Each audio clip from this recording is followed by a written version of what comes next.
cooling equipment.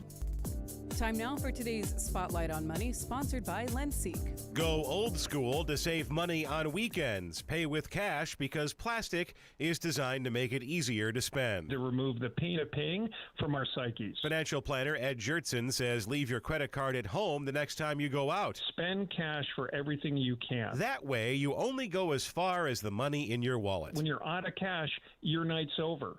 And so don't break out the credit card. I'm Rob Hart.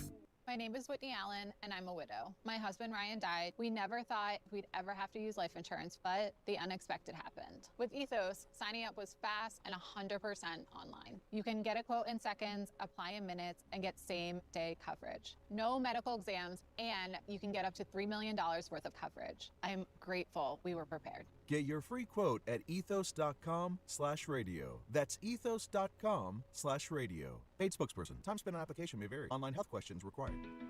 Are you a commercial building owner in southern New England? Are you frustrated with your roof services? Contact Eagle Rivet Roof Service today. Our skilled technicians provide tailored roof repair and maintenance programs to maximize your building's lifespan. With 24/7 emergency response and comprehensive service options, we are Greater New England's trusted commercial roofing provider.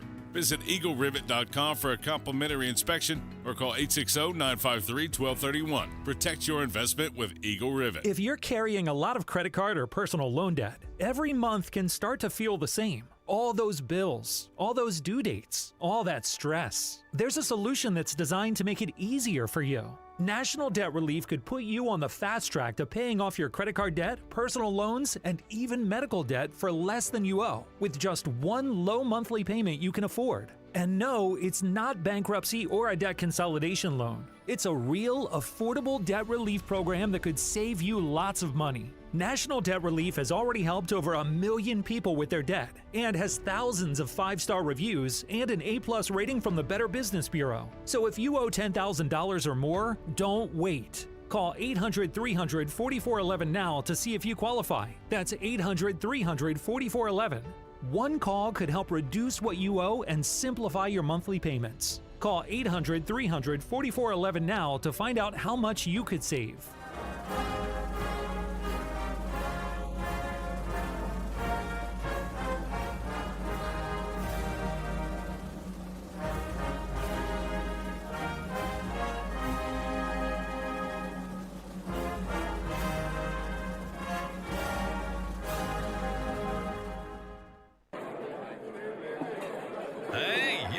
Hey, shh. Calm down. The show is about to start.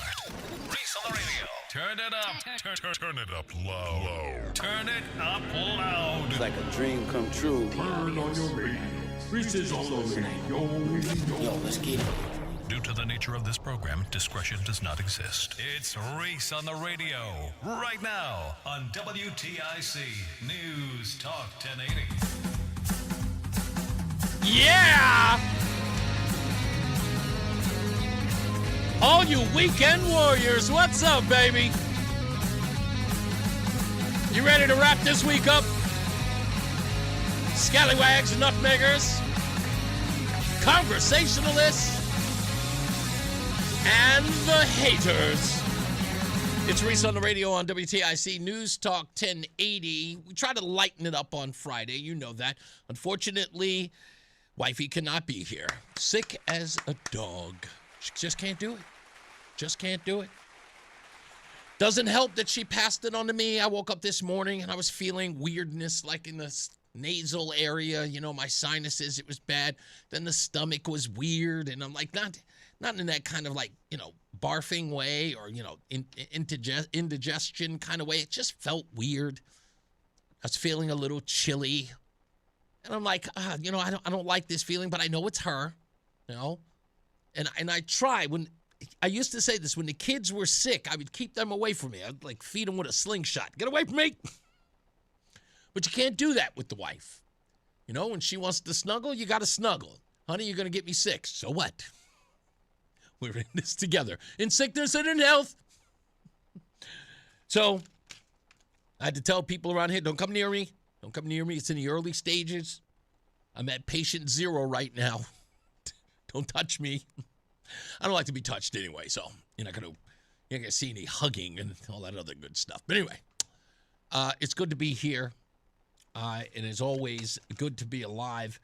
And with that being said, I'll be honest with you, it is not always good to start the show with the untimely, I don't know if it's untimely, but the passing of an icon, celebrity, or somebody that we have grown up with. But we find ourselves there again with the passing of the late, great Chuck Norris.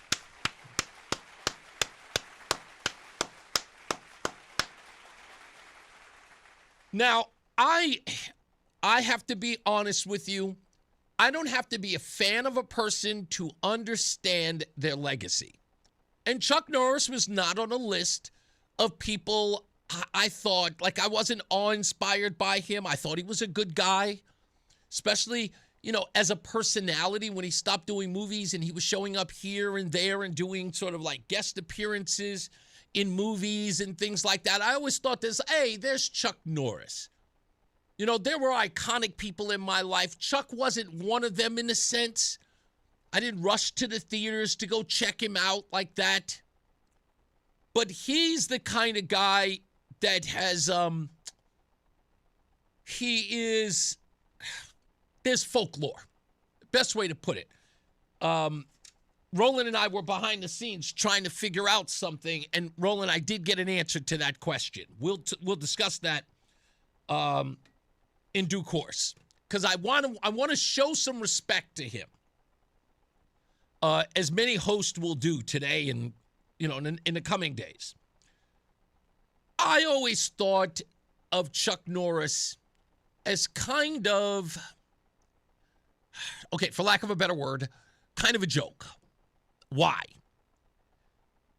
Because to me, his claim of fame growing up was that movie back and forth with Bruce Lee. And Bruce Lee gets the better of him. You see this blonde hair, looked like he had red hair or whatever it was, but you saw this white guy fighting against Bruce Lee. And when I was growing up, Bruce Lee was the hero. Chuck Norris was the clown trying to take on the greatest to ever do it. What the huh? It just didn't make sense to me. And everyone famously remembers that, what was it? Was that the Game of Death? Was that the famous fight? Was that the movie it was from? Roland, do you remember at all? I can't. Nah, whatever it was. Anyway, but it was classic in a sense because Bruce Lee beat Chuck Norris's behind. But Chuck Norris went on to do films, and I considered him one of the early B-film superstars. I went and looked it up, and I was a little stunned. Here are Chuck Norris's most memorable movies. In 1985, he was in a film called Code of Silence. Chuck Norris plays a Chicago cop in what is largely considered his best and most polished film. I never saw this. Missing in Action I saw, where he played Colonel Braddock. This film established him as a premier 80s action hero. And it's true, it was. There were several Missing in Actions afterwards. Lone Wolf McQuade. I believe that movie was, yep, and it says it here, the blueprint for his later television role as Walker, Texas Ranger. The Way of the Dragon, that was the film. Featured his iconic fight against Bruce Lee in the Roman Coliseum. Delta Force, I remember that. Never saw the film. Invasion USA, back in 1985. Another 85 film, a cult favorite, where he takes on a foreign invasion force alone. The Octagon, I remember this. A 1980 classic, fighting against a ninja cult. Silent Rage, never heard of it? And, of course, he came back into films in a big action film known as The Expendables. He was in Part 2. It was one of his later career cameos. And speaking of cameos, he was in the cameo in a movie that I love. Every time I see it on DVD, well, even though we don't have DVDs anymore, I don't buy it anymore, but in the film Dodgeball, a true underdog story. But he was always kind of made fun of in the sense of he wasn't a true action hero. He didn't reach the levels of a Jean-Claude Van Damme or a Sylvester Stallone or a Arnold Schwarzenegger. He was just under that in the B-movie space. And that never got him, up in arms. He wasn't a bitter guy. He was always very, very nice and considerate. And that's what kind of made him likable. But then something happened that made Chuck Norris bigger than life. And I went and looked it up. Chuck Norris became famous, or brilliantly famous, in 2005, and it had nothing to do with him. Roland, get ready for this.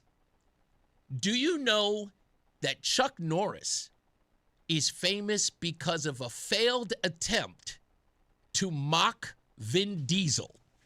What? Yeah. So it turns out the famous Chuck Norris one-liners, better known as Chuck Norris facts, began not with Chuck Norris, but began with facts about Vin Diesel. And it was fueled by the release of Vin Diesel's family comedy called The Pacifier. Oh, yeah, I remember that. Remember that? Users posted absurd, hyperbolic facts poking fun at Vin Diesel's tough guy image in silly scenarios. Examples include Vin Diesel counted to infinity twice, or Superman wears Vin Diesel pajamas in bed. It never, ever paid off. But a high school senior named Ian Spector, a tech-savvy kid who ran a basic site called 4QCC, copied about 50 of those jokes into a simple random fact generator. He posted the link back on his forum and went to bed. He woke up to 10,000 hits. He kept adding user-submitted jokes, and it stayed popular for about a month or two. When interest in Vin Diesel started to fade, Spector ran a poll on forums asking who should replace Vin Diesel. Options included Samuel L. Jackson and even former Vice President Dick Cheney, plus the write-in of Chuck Norris, which garnered over 50 write-in votes. So Spector switched the generator to Chuck Norris in the summer of 2005, and it exploded, hitting nearly 20 million page views in a month by early 2006. The format played perfectly into Norris's real-life action hero persona, martial arts and black belts, Walker the Texas Ranger, and cameos in movies, of course, like Dodgeball. This ended up on Conan O'Brien and other places where people started adding on. It even prompted a book by Spector called The Truth About Chuck Norris, which ended up being a New York Times bestseller in 2007. Wow. And sure enough, that exploded. Yeah, well, that right there, that goes to having a foundation. Yeah. And being authentic. We all know Vin Diesel. Yeah. Come on, man. Yeah, that's green screen, CGI. This man is jumping from car to car while it explodes and dropping cars out of helicopters and all type of. Chuck Norris is he can really whoop your ass. Yeah. So we got a couple of them. So we know that he has passed away at age 86, born in 1940. Wow. We love Chuck Norris. And what's so great about him, and Roland and I were talking about this before the show, what's so fantastic about the way the fans responded to his passing is emblematic of the life he led and what he meant to so many people. Just whether or not you were a fan or not, what Chuck Norris meant to this particular meme generator. So I want to read a couple that Roland provided for me, and they are fantastic. Yeah. This is great. Chuck Norris's autopsy took 6 pathologists. The first 5 didn't survive the procedure. This one by Michael says, God making his own Mortal Kombat and needed to fill the movie star character. Guess he picked the right one. Another person, Daniel, writes, Chuck decided it was time to rest in peace. Chuck Norris doesn't knock on heaven's door. Heaven politely asked him if he'd like to join. Reportedly, he's in good spirits about the ordeal, writes another one. He's the first man to ever scale top of Mount Everest totally butt naked, a true legend. Death could only approach him while he slept. I think Death was scared of old Chuck. I heard that it was a medical emergency. He must have been running into a burning hospital to save kids. Does Chuck know about this? That's one of the funniest ones. That's my favorite one. Never forget, this is my favorite because it's one of my favorite movies. Never forget how he helped the average Joes pull off the all-time upset in history from Dodgeball. That's my favorite. Wait a minute. Rest in peace, Chuck Norris. Heaven just got a new sheriff, and hell is already begging for mercy. Another one writes, Chuck Norris died 20 years ago. It just took that long for the Reaper to work up the courage to collect him. Chuck Norris didn't die. He decided to leave, and death held the door open for him out of respect. God needed a vacation, so he called Chuck Norris up to fill in. I'm not saying goodbye. There's still a really good chance that he changes his mind. That one, by far, yeah. That's the best one. I'm giving that one the all-star one. And that one, and this one, Daniel writes this one. Chuck Norris never dies. He just levels up. Rest in peace. And again, you can only hope Chuck would be proud that people thought of him this way and still continued the legacy of these one-liners. Was that 20 years of that? Yeah, 2005. He's so tough. Yeah. He's so tough that. Yeah.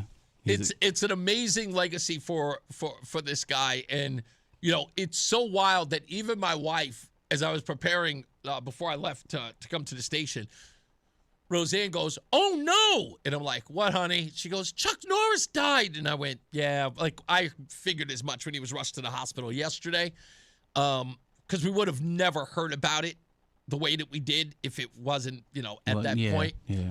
That was one of my mom's favorite shows, Walker, Texas Ranger. Really? We watched every episode of that. Really? Between that and what was the David Carradine's show? Oh, Kung Fu. Kung Fu, yep. That was our favorite two shows. He really did, and he contributed to that martial arts in the mainstream appeal, because people really love martial arts, you know, no matter where you go. I mean, look at Jackie Chan's career and Jet Li and all of that stuff. They just really love the martial arts. That never, ever fades. And he was kind of a, I don't know. Like I said, he never really played over the top sort of a martial arts guy. I've always thought that he kind of was a moral character on television, because Walker, Texas Ranger was a sort of good-natured show. Yeah, you know what I mean? One of the best theme songs, too.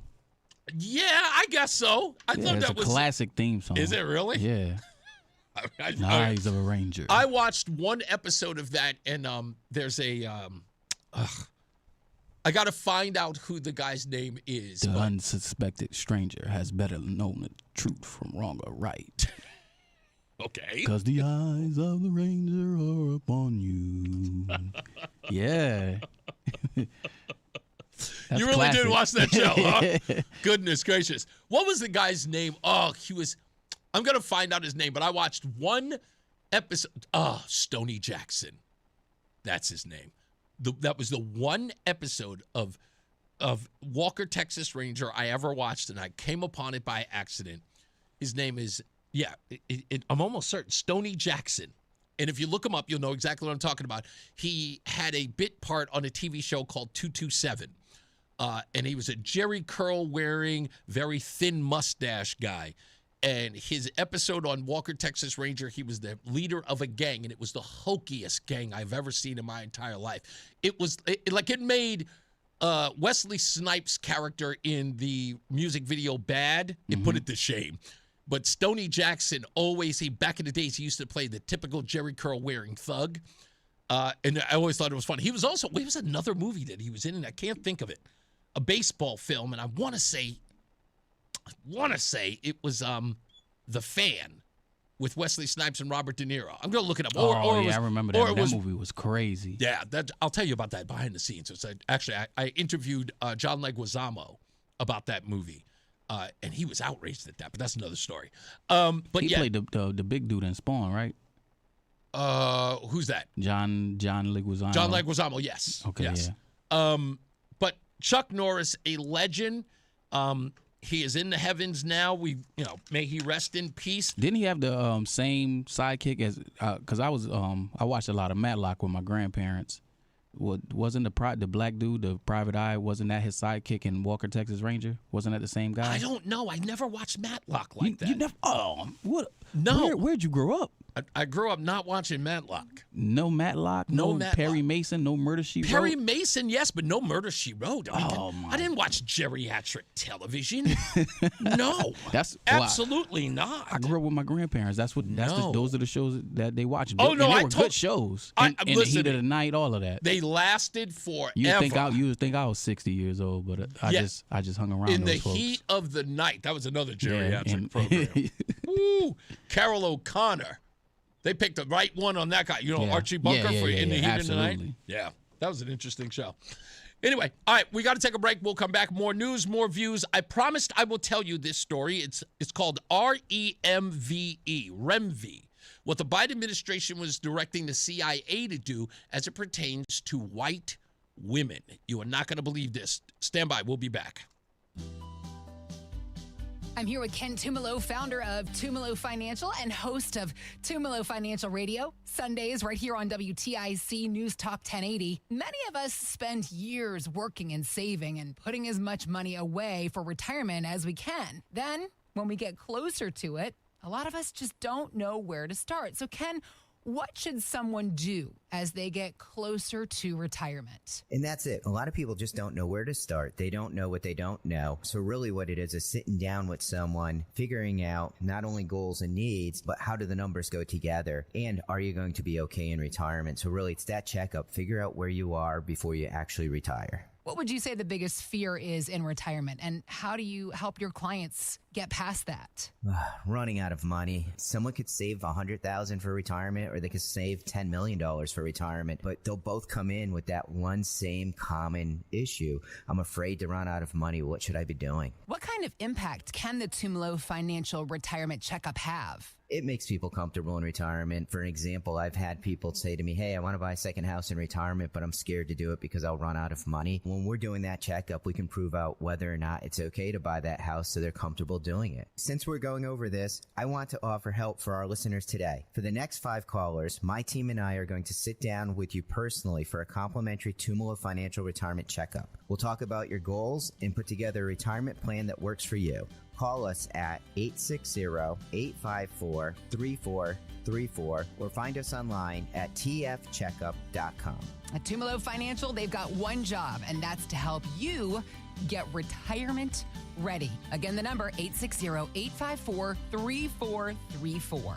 Investment advisory services offered through Tumalo Wealth Management, a registered investment advisor. Insurance services offered through Tumalo Financial, licensed in Connecticut. Hey, what's up, guys? Reese on the radio here live in Hartford. Don't forget to check us out every weekday, 2 to 6 p.m. on the home of Reese on the Radio, News Talk 1080 WTIC. Get a head start to your day with WTIC News Talk 1080. Listen to us live on the Odyssey app before you even hit the road. Get the breakdown on the biggest news stories that Connecticut is talking about. To get started, download the Odyssey app and search for WTIC News Talk 1080. And now, a WTIC news update. 2:30, good afternoon. I'm John Silva, WTIC 1080 News. Senate is resuming consideration of the SAVE Act beginning earlier today, actually. Senator Richard Blumenthal and fellow Democrats, though, are slamming it as voter suppression. CBS News poll finds that 80% of Americans are in favor of showing a photo ID to vote, and 2/3 are in favor of showing proof of citizenship to register to vote. Martial arts grandmaster and action star Chuck Norris has died. His roles included Walker, Texas Ranger on CBS and other television shows and a slew of movies. He was 86. Norris died on Thursday in what his family described as a sudden passing. No details about a cause of death have been released. President Trump blasting NATO as a paper tiger and allies as cowards concerning the war in Iran. president is looking for help in clearing the Strait of Hormuz for trade. Police in Farmington investigating an untimely death with suspicious circumstances. They got the call to Talcott Forest Road Thursday. Reported around 10 in the morning. No other updates have been released. And a fire ripped through a building on Franklin Ave in Hartford. There's no word yet on how much damage has been done or if anyone was injured. WTIC News Time is 2:32 from the WTIC 24-hour traffic network. Got a crash in Hartford on 84 East between exits 46 and 48 with the right lane closed. Bob Cox has the WTIC Weather Center forecast. High temperatures today, mostly in the low to mid 50s. We'll have an increasing south to southwest breeze reaching 12 to 25 miles per hour with some gusts to 30 miles an hour or higher by late afternoon and evening. And we'll also see some showers developing as we go through the second half of the afternoon into this evening. Sunset today at 7:03. Showers tonight tapering off late, lows in the upper 30s to low 40s. Mostly sunny, a bit breezy Saturday, highs in the upper 40s to low 50s. Increasing cloudiness Saturday night, lows in the low to mid 30s, and mostly cloudy Sunday. Some showers arriving by later in the day, highs 48 to 55 degrees. I'm meteorologist Bob Cox in the WTIC Weather Center. Looks like we're headed for a fourth straight losing week on Wall Street. The Dow's down 438 points, the Nasdaq's down 415, and the S&P is off 90 points. I'm John Silva, WTIC 1080 News. Hi, Eric Hogarth with Money Wisdom. This week we tackle what makes the risk of outliving your money so real in today's financial landscape and what you can do about it. Tune into Money Wisdom on TIC News Talk 1080. Sex, intimacy, love. These three things are critical to a good relationship. That's the problem with erectile dysfunction. It often destroys sexual enjoyment and intimacy. It stresses the love between partners, often to the breaking point. This is Dale for Northeast Men's Health, and if you're suffering with ED, you likely know exactly what I'm talking about. But I also want you to know that ED doesn't have to impact your relationship anymore. At Northeast Men's Health, we're ED experts with our focus on men's sexual health. We've treated tens of thousands of men and have treatments that are effective in well over 90% of cases. I promise you, if you're like most guys, you can get your sex life back, perhaps even performing like you haven't in years. So if ED is affecting you, it's time to get back to better sex, better intimacy, and deeper love. Call us. Just $99 gets you blood work, a medical consult, and if medically advised, a test dose. And if that test dose doesn't work in the office, your visit is free. Call 800-930-5956 or visit northeastmenshealth.com. We have 6 offices across the Northeast to serve you. Northeast Men's Health, a Promenic restorative health practice. Let me tell you one of the reasons I think we became the largest injury firm in the world, and it's not even close. I'm John Morgan of Morgan & Morgan. My wife and I had a plan early on. In our firm, our lawyers only work on certain types of cases. Our products liability and dangerous drug lawyers only work on those cases. Same for car crashes, workers' compensation, medical malpractice, and insurance disputes. Our thinking is for these lawyers to focus on one area of the law and live it and breathe it. Power comes from knowledge. Many lawyers do everything, jack of all trades. Not us. And we don't charge an hourly rate. You only pay us if we win. If you want to hire us, it's easy. Dial Pound Law on your cell phone, pound 529, or visit forthepeople.com on your phone or computer from the comfort of your own home. Let us get to work for you. Morgan & Morgan, forthepeople.com. Injured? Dial Pound Law. Nicholas Russo, 157 Church Street, New Haven, 06510. $5,000. That's the average amount of money people in the U.S. are now spending on gas in a year. $5,000. That's crazy. If you drive, you have to download Upside, the free app that gives you cash back every time you get gas. That's right. You can earn real cash back with Upside just by buying the gas you're already buying. You can literally start earning cash back today. I use Upside every time I fill up, and I've already made around $300. You're putting gas in your car anyway. Why not get real cash back? If you like free money, download Upside. I'm saving the cash I earn from using Upside to help pay for a vacation later this year. Download the free Upside app now to earn cash back every time you buy gas. Use promo code FRESH to get an extra 35 cents per gallon on your first tank. You can cash out anytime right to your bank, PayPal, or a gift card for Amazon and other brands. Just download the free Upside app and use promo code FRESH for a 35 cents per gallon bonus on your first tank. That's That's code FRESH for a 35 cents per gallon bonus. I'm CBS News business analyst Jill Schlesinger with your 2026 tax tips. If you're struggling to come up with the money you owe, just know you're not the first person who has run up against this issue. Thankfully, the IRS has a few different options to consider. The first is a short-term payment plan. For no fees, the IRS may grant up to 180 days more to pay the bill for those who owe less than $100,000 in combined tax, penalties, and interest. The second option is a long-term payment plan. You can apply for an IRS installment agreement, which will put you on a longer-term monthly payment plan if you owe $50,000 or less in combined tax, penalties, and interest. Tax season can be overwhelming, but UHY makes it simple. Our professionals provide comprehensive tax advisory services to help individuals and businesses stay compliant and save money. Call our Farmington office at 860-530-6949 or visit farmingtoncpa.com. Carpal tunnel syndrome, heart failure that doesn't improve with common medicines. These are some signs and symptoms associated with ATTR-CM, or the cardiomyopathy of ATTR amyloidosis, a serious heart condition with symptoms that get worse over time. Amvuttra, vutrisiran, is a prescription medicine given by a healthcare provider that treats ATTR-CM in adults to reduce heart-related death, hospital stays, and urgent visits. In a clinical study, Amvuttra was proven to help people live longer and have fewer heart-related hospital stays and urgent visits over 3 years compared to placebo. Amvuttra lowers the amount of vitamin A in your blood, which can affect vision. Other side effects include pain in the arms or legs, pain in the joints, and shortness of breath. These are not all the possible side effects of Amvuttra. For prescribing information, call 1-833-256-2748 or learn more at amvuttra.com. Ask your doctor about Amvuttra for ATTR-CM. Fan of WTIC? Then do us a favor. Download the free Odyssey app and favorite WTIC. I got to eat as much fruits and vegetables as I possibly can. Trying to beat this. This a little daunting. It's bothering me a little bit. I can feel it. It's festering in me, and I got the chills a little bit. I'm normally not this cold. Like a feeling in the bones. Thank you, Roseanne. Anyway, I want to write, Bear Jaw says, Chuck Norris decided it was time for a rematch with Bruce Lee, so he left. That's good. If you got some good ones, please share them with us. Just go to reasonoradio.com and share it in the chat room. Chuck Norris is passing. So I saw this story yesterday, and there was very little conversation about it other than on X. And it was interesting that the CIA would be behaving in this way during the Biden administration. And this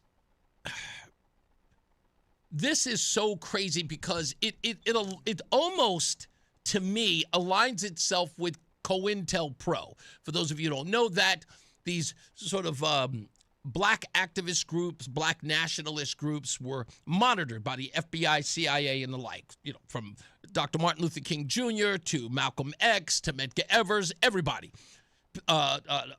Bobby Seale, no matter who it was, Huey P. Newton, everybody had an apparatus of the government on them, either wiretapping them, following them, monitoring those folks. And here we have something very similar to it. And it was referred to as REMV. REMV means racially and ethnically motivated violent extremist. Again, REMV is racially and ethnically motivated violent extremist. But the full name of the operation, that is what got a lot of people up in arms. Because the full name of the operation was Women Advancing White Racially and Ethnically Motivated Violent Extremist, Radicalization and Recruitment. So in essence, white women were radicalizing other white women.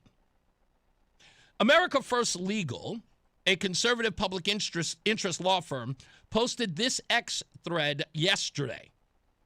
claiming that in 2021, CIA's intelligence assessment they obtained, and the report was officially titled Women Advancing White, Racially, and Ethnically Motivated Violent Extremist Radicalization and Recruitment. It dated October 6th of 2021. And this was one of Biden-era CIA products recently pulled by the Trump administration for alleged political bias. The American First Legal frames it as evidence of the Biden CIA war on motherhood, arguing that U.S. intelligence resources were wasted labeling traditional family values in homemaking as gateways to white, racially, and ethnically motivated violent extremism, or REMV. The thread walks through screenshots from the document and connects it to other Biden-era actions. In other words, the school board as domestic terrorist memo and censorship efforts. And ends with a direct CIA.gov PDF link. The goal is to show a viewpoint discrimination by federal intelligence agencies against conservative cultural norms. The most shocking revelation, straight from the document's text and screenshots, here's one. Traditional motherhood is explicitly listed as an extremist role.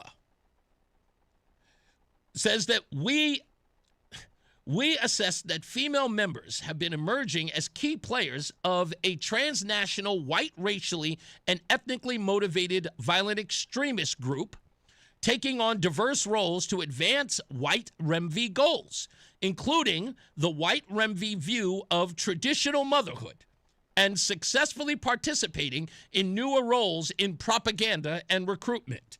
It even highlights motherhood-focused roles aiming to advance white REMV goals and roles. Second, homemaking and motherhood as women's most important responsibility was flagged as a recruitment tool. In essence, women who were posting online about homemaking and motherhood as being an important responsibility for women, CIA was flagging that as a recruitment tool. The report notes specific groups that lauded motherhood and homemaking as women's most important responsibility, and in 2017 it recorded it as increased number of female recruits. This is presented as evidence of women successfully drawing others into the movement. Number 3, sympathetic actors who don't advocate violence are still treated as threats. The CIA defines them as white REMV sympathetic people.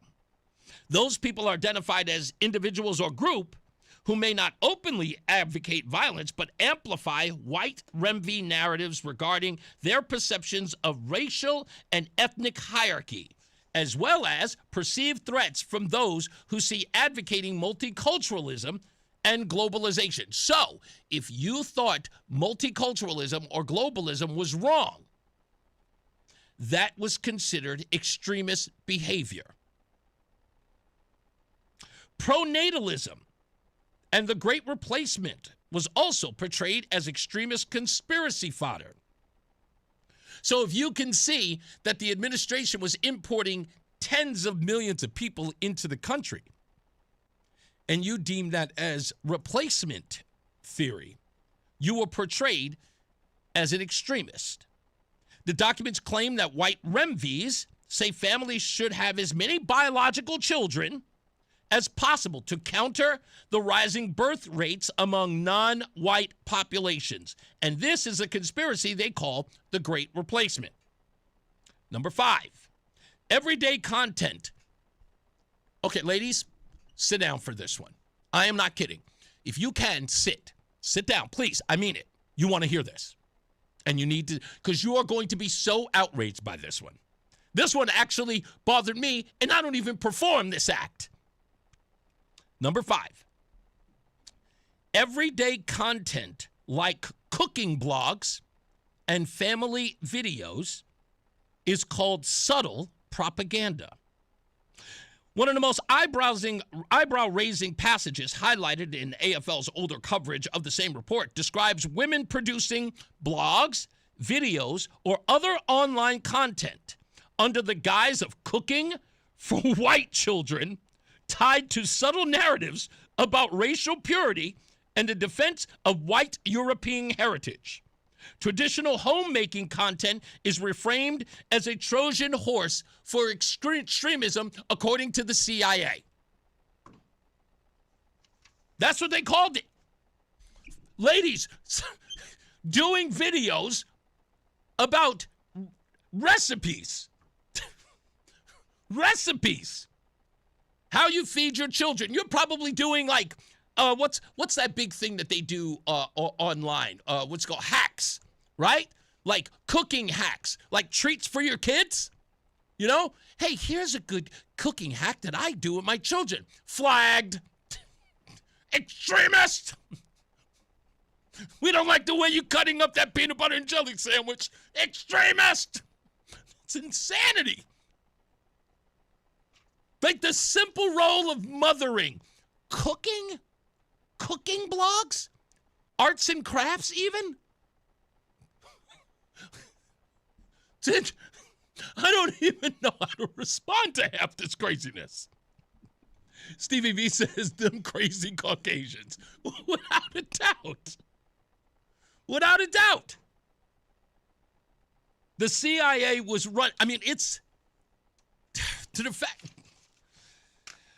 that we would be in a place ever in my lifetime where we would see traditional, housewives sharing things online, cooking hacks, sharing information about mothering, raising children. To see, I mean, harmless. I don't think any of those folks who post that stuff are saying to themselves,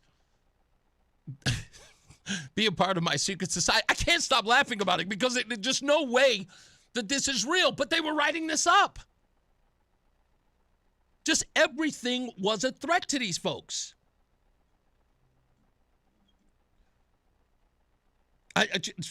Lori says it's communism. And who is the fascist? Exactly. How many times, like if you shared a video of an influencer you know, like let's say you're a grandmother and you're on TikTok or Instagram and you saw one of these influencers saying this is something I share, I learned from my mom that my mom now does with my kids, and if you're a grandma and you're looking for something to do, that now that there's a government agency flagging you as an extremist. And people are saying, move on. I'll put it to you this way. If these people get back in power, what do you think? They're going to rethink it? No. You give them power again, they will go one step further. That's what they do. Sorry, folks, just who they are. That's who they are. They will double down on this. They will try to suppress this information. And again, in my view, it needs to be everywhere to let you know exactly who these people are. Screaming fascism. Your cookbook. Cooking videos. Extremist. Oh, I don't even know. Sorry, ladies. It's sad. You should rise up. Let's take a break. We'll be back. More news, more views when we return. It's Reese on the Radio. Brian Jackman here for Serta Pro Painters. Listen, I had an incredible experience with them. They gave me a great estimate. They were there on time, and when they came to paint our kitchen, they were in and out, and when they were gone, it was like they were never there, except they left a beautiful kitchen. Maybe it's time for you to take a look at their spring sales event. You can get 10% off qualifying projects through May the 15th. Serta Pro Painters, they're independently owned and operated right here in our community, so you might want to give them a call. Start spring off right. Schedule your free estimate online at certapro.com. That's Serta with a C. Got a tree causing big trouble in a tiny space? Don't risk it. Call the experts who specialize in the impossible jobs. At Tree Wise Guys of Connecticut, we handle the heavy lifting so you don't have to. From precision limb cutting and stump grinding to full land cleaning and emergency storm damage cleanup. No job is too big and no space is too tight. When it matters most, trust the guys who know trees. Trust Tree Wise Guys of Connecticut. Visit treewiseguysct.com today to get a free quote on your next project. That's treewiseguysct.com. This is an important message for anyone struggling with $10,000 or more in credit card debt, medical bills, or personal loans. Due to ongoing inflation, job loss, and the rising cost of living, many Americans are facing overwhelming credit card balances. If you're drowning in credit card debt, you may qualify for powerful debt relief options currently being offered by National Debt Relief that can significantly reduce what you owe. You don't have to declare bankruptcy or take out a debt consolidation loan. You could qualify for this debt relief option and only have to pay back a fraction of what you owe. Act now to see if you qualify. With thousands of 5-star reviews online and an A+ rating with the Better Business Bureau, National Debt Relief has helped over 1 million consumers with their debt that qualified for this relief option. So don't wait.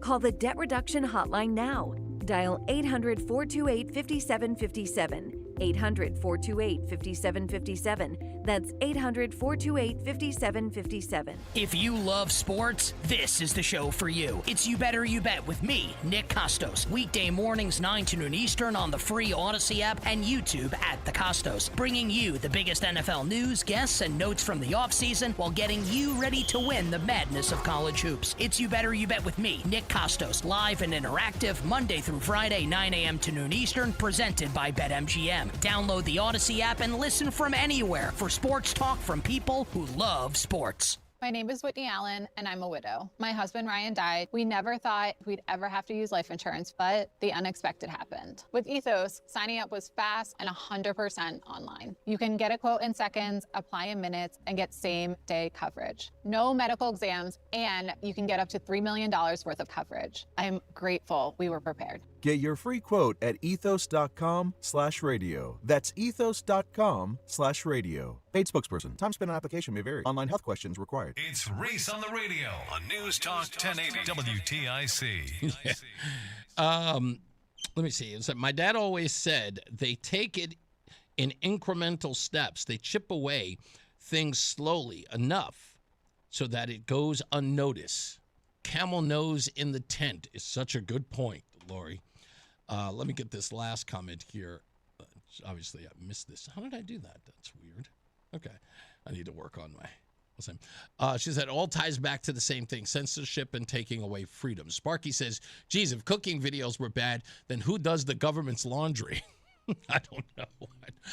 Again, this is absolutely crazy, but in order to look it up, again, it's called REMVE, REMVE, and look it up, and you can see all the documents yourself. They are incredible pieces of documentation by the CIA. And the fact that the CIA would go after moms, traditional moms, just shows me just how far the Biden, I guess, administration was willing to go to just eliminate traditional values and to call them extremist.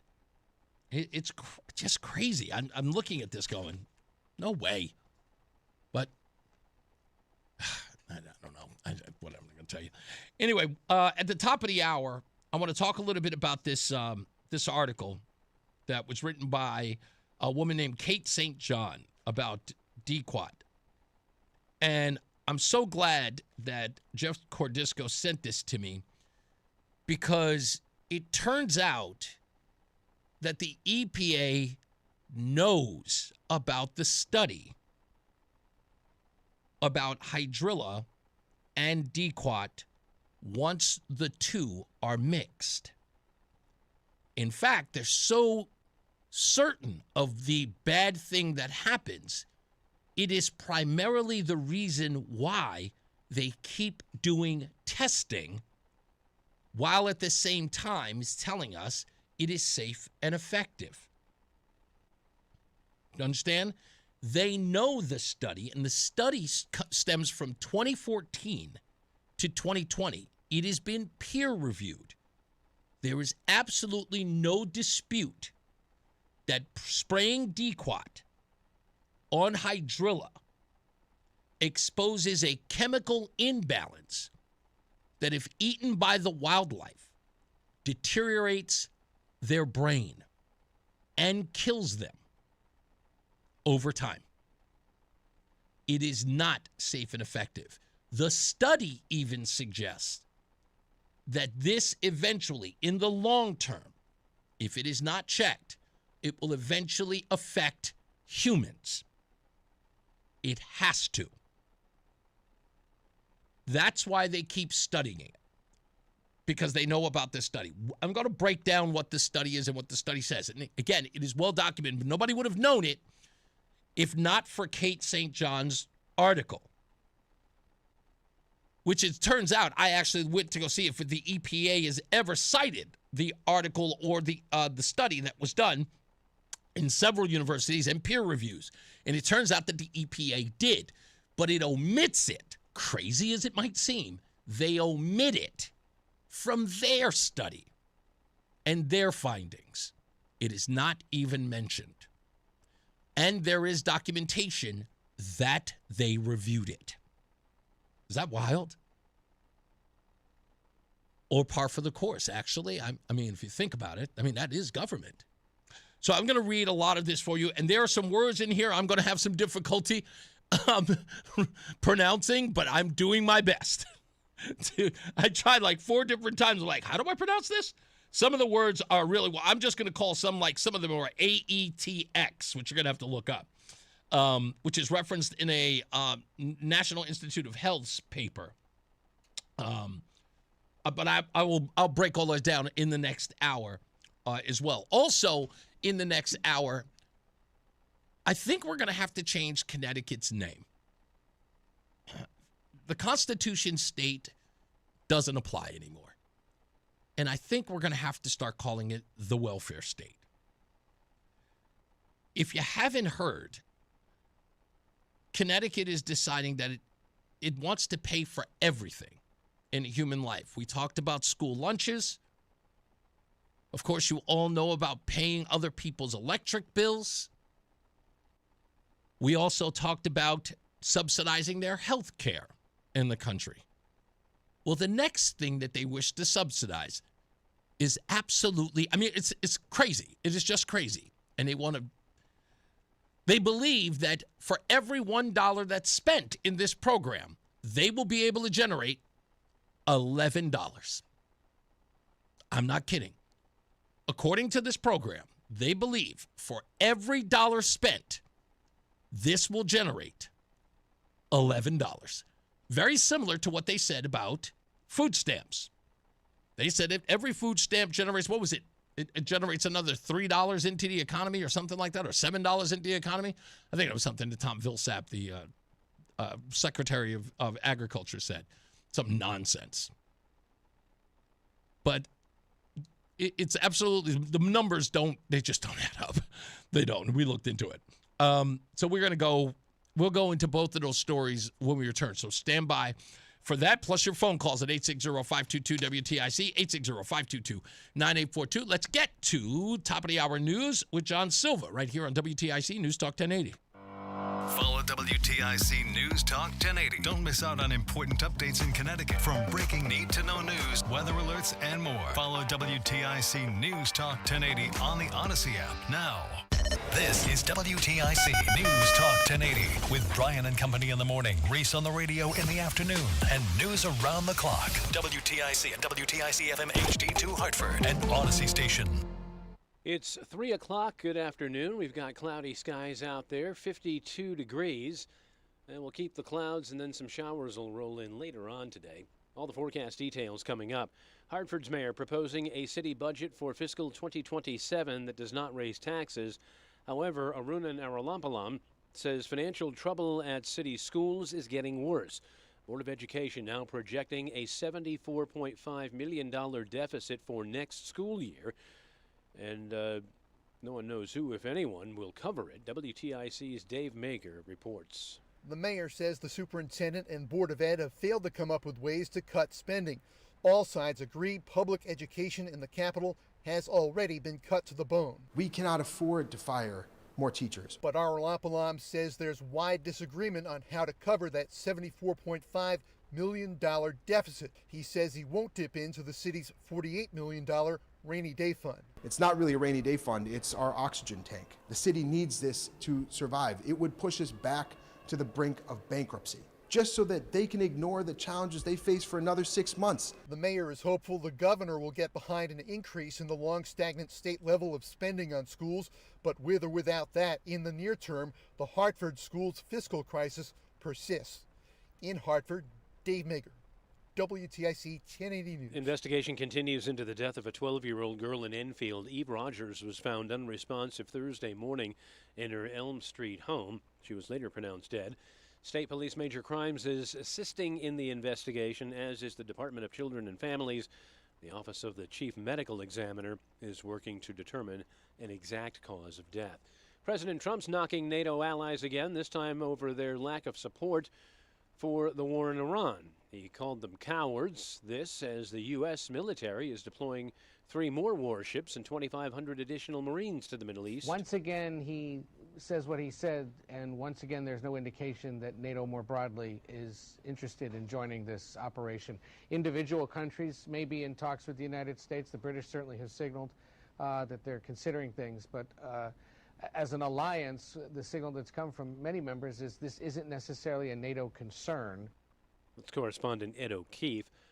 Action star and martial arts master Chuck Norris has died. Correspondent Michael Wallace. Carlos Ray Norris served in the Air Force during the Korean War and became a world champion martial artist before starring in action movies like Delta Force. School's out. And the television series Walker, Texas Ranger. 'Cause the eyes of the Ranger are upon you. Norris's toughness spawned a collection of jokes. I hear that when you do a push-up, you're not really pushing yourself up. You're pushing the earth down. Correct. His family will only say he died suddenly after being hospitalized recently. Chuck Norris was 86. Michael Wallace, CBS News. 2 men are under arrest, charged in a murder in New York City earlier this year. This morning, Norwich police picked up 19-year-old Anthony Caballero at a home on Claremont Avenue.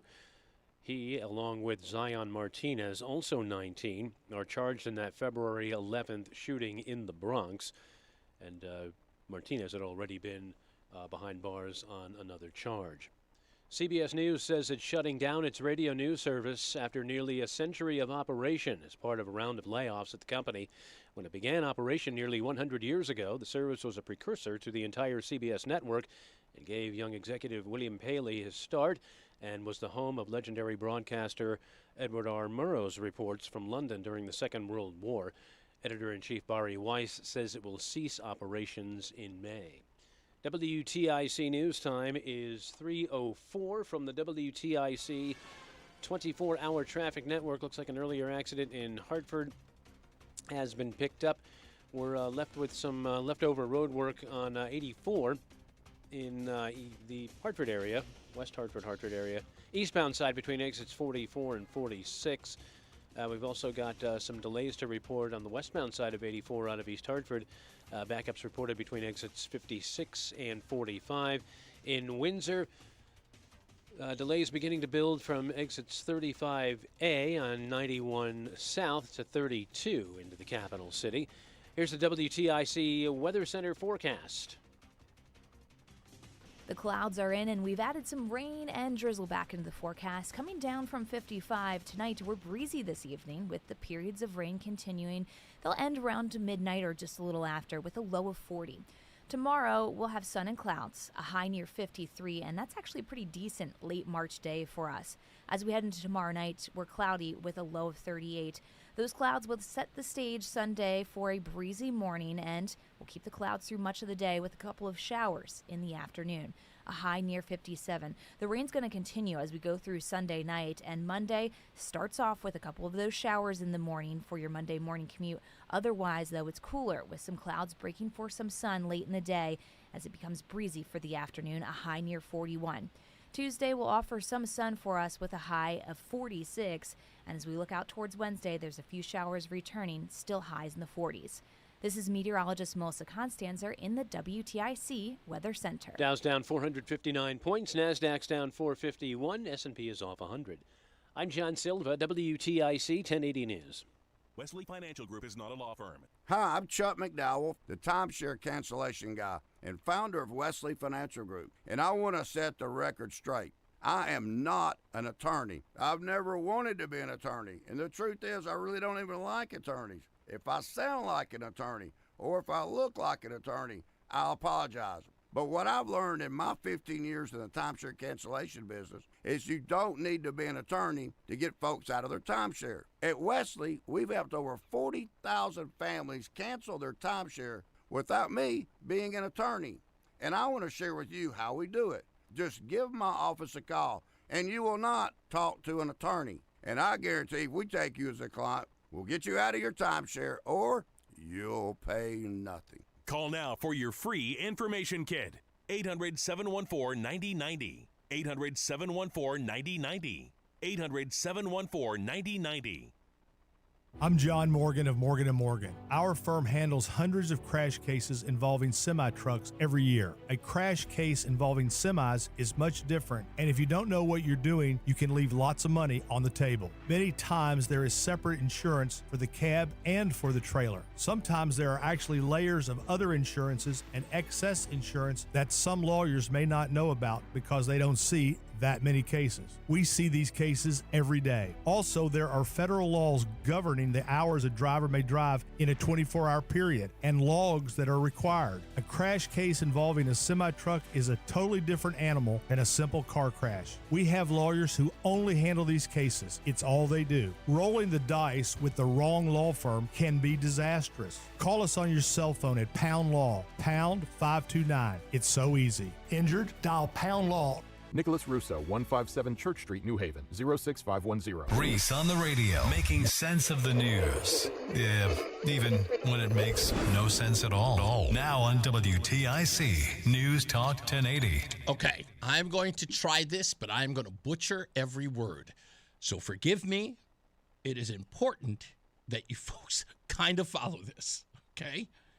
So AETX is short for what's called atothanotoxin. That's atothanotoxin, or atothanos hydrocola is another one. There is also vascular myelopathy. Again, myelopathy. I'm assuming I'm pronouncing that correct. That is the brain spinal cord disease that dibromide causes. Vascular, I'm going to pronounce it again, myelopathy. So, those are the two most difficult things to pronounce here. So, according to this report that was done, let me see if I can get the details here, because I did have them. The scientific study that was done was primarily done by the University of Georgia, specifically through the Warnell School of Forestry and Natural Resources. It's a fisheries and wildlife program and related departments. UGA is a major public research university with strong programs in ecology, wildlife biology, and environmental science. The Warnell School is well respected for research on aquatic ecosystems, invasive species, and wildlife health. Key co-authors and collaborators in this study were the Martin Luther University in Germany, the Leibniz, I'm never going to pronounce that, another school in Germany, the Czech Academy of Sciences in the former Czech Republic, and other institutions involved in cytotoxin and wildlife pathology work. The lead author, Stefan Bringliner, at the time affiliated with UGA and Warnell, and senior author Susan B. Wild of UGA and Warnell School, have expertise in cyanobacterial ecology and wildlife diseases. The team combined field sampling from 2014 to 2020 across the southeastern U.S. watersheds, advanced analytical chemistry, mass spectrometry, imaging, and genome sequencing and toxicity testing. They did it on chickens and cell models to identify AETX as the causative agent of vernacular myelopathy. And I'm still pronouncing that poorly, so I'm going to try it again. Myelopathy, which again is the spinal cord or brain spinal cord disease that is caused. So let me break it down to you. So DQuat is put in the water to kill hydrilla. What happens is a toxin doesn't happen until those two things mix together. Okay? Here's the whole thing. DQuat, identified as a bromide containing aquatic weed killer, specifically DQuat dibromide, that is applied to control the invasive aquatic plant hydrilla. Now, it says that the huge problem here is that in many of these southeastern studies, especially in Florida, that people use DQuat to control the invasive weed. But the hydrilla hosts a cyanobacteria called AEX on its own. It does not produce anything on its own until DQuat is applied. And when that cyanobacteria on hydrilla becomes in contact with the bromide from DQuat dibromide, the weed killer, it produces a neurotoxin later named AETX, which is referenced in this study. They said if you put these two together, wildlife will continue to eat it because they're not removing the hydrilla.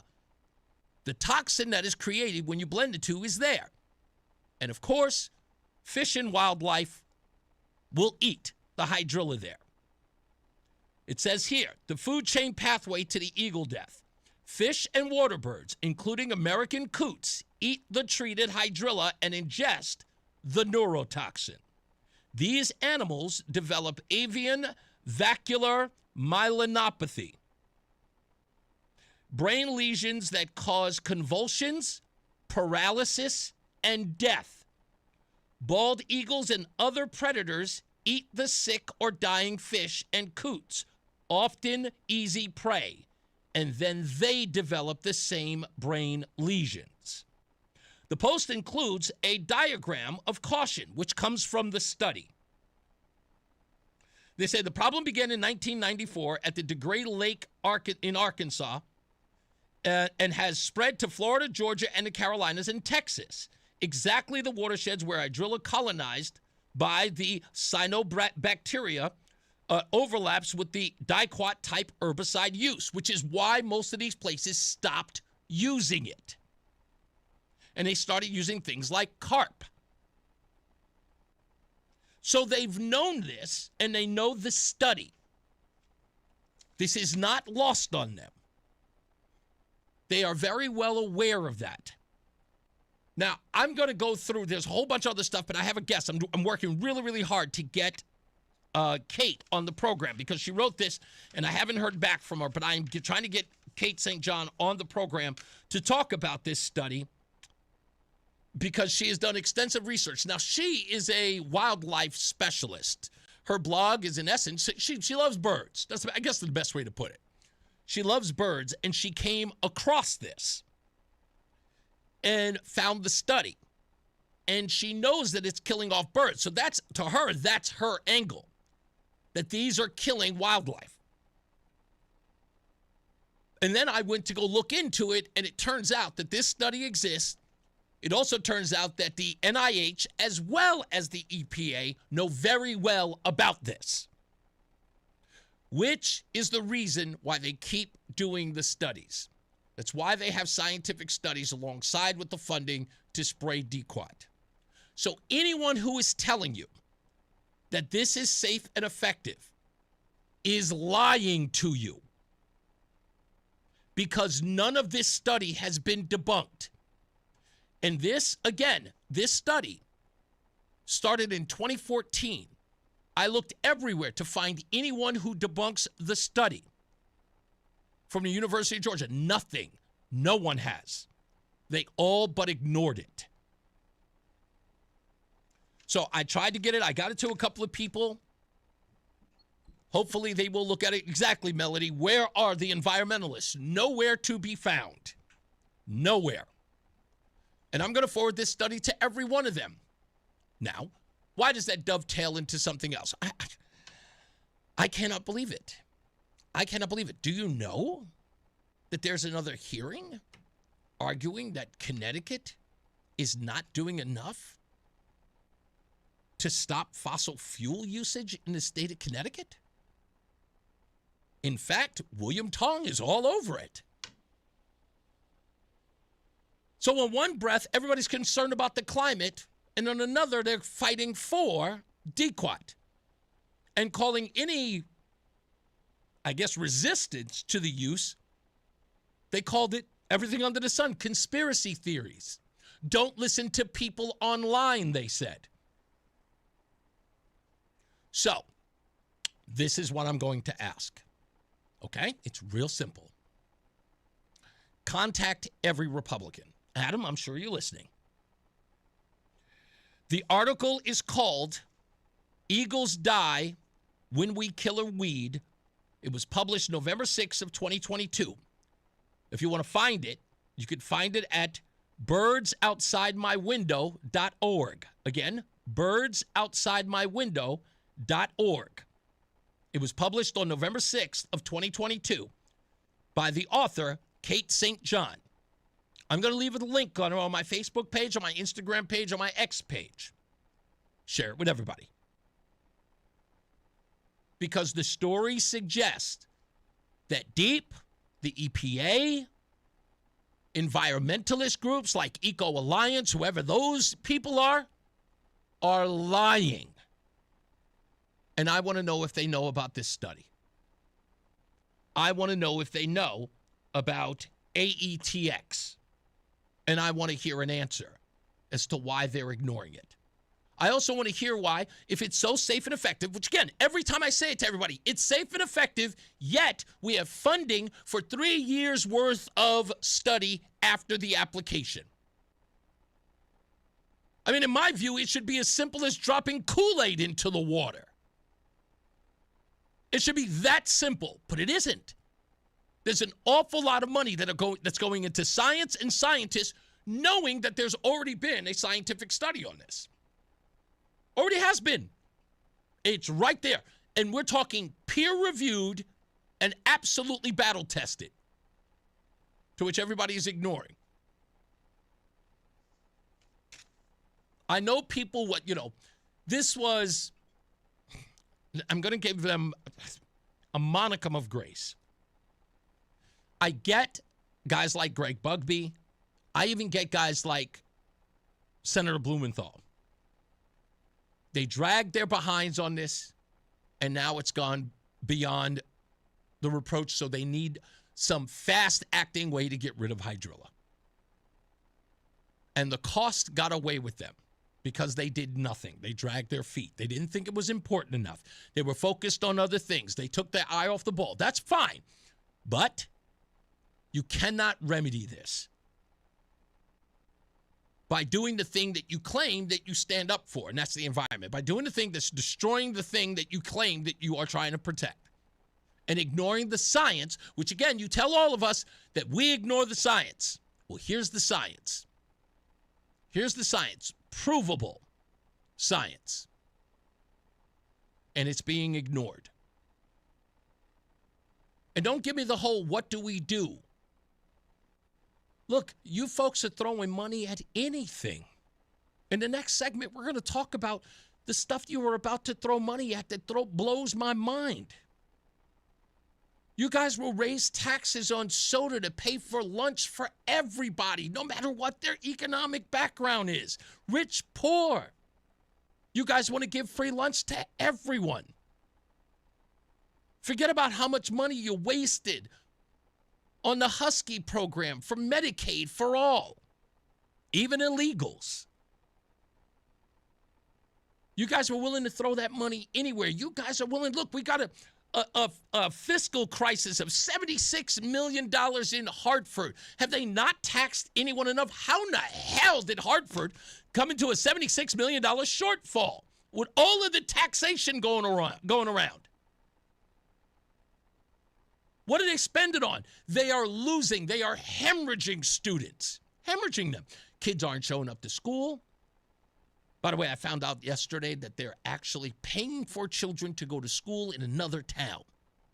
That's still on the backs of, it's not even, actually, Hartford is not, they're not even paying. Over 50% of Hartford's income isn't even tax. 50% of its income comes from the outer places. You know, we had A.J. Johnson here, Reverend A.J. Johnson, talking about the reason why Hartford is the way that it is because of the suburbs. The suburban areas are subsidizing Hartford, as well as New Haven and Bridgeport. Yale doesn't even pay for New Haven. What's that about? It's absolutely, I mean, it blows my mind. But with all the money that people can send, they actually got $6 million to put poison in the water and then call themselves environmentalists. So, and all of the organizations out there, by the way, whatever they're called, Eco Alliance or whatever that group is called, DEEP, these people who care so much about the environment, I want to know if they know about this study. And we should demand it. We should demand it. A letter should be sent to them today, whether or not they know about this study and what their answer to it is. And if they don't know about it, read it and make sure that they do. And then come back to us with answers. Find out how they're going to remedy it.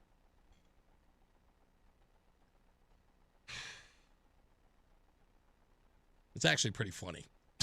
It's just funny to watch this. Anyway, we'll have more details on this. I will actually post the article on my Facebook page, Instagram, as well as X, so that you can read her article yourself if you missed the title of the site that it's on. I'll just post a link there so you can read it yourself. When we come back, another program for apparently another disenfranchised group. And I think it's appropriate for us to start referring to the state of Connecticut as the welfare state. And with all of this talk about how wealthy the people are who live here, every time you turn around, there's another program, but then again, there's never any growth. Every time you turn around, another sports team is leaving. Look at that. When the hockey team leaves to go to Canada, what's that saying about you? What does that really say about you? It's actually pretty sad. So we'll get into that. Also, new polling data on Chris Murphy. I didn't think it could get this bad. It's really bad.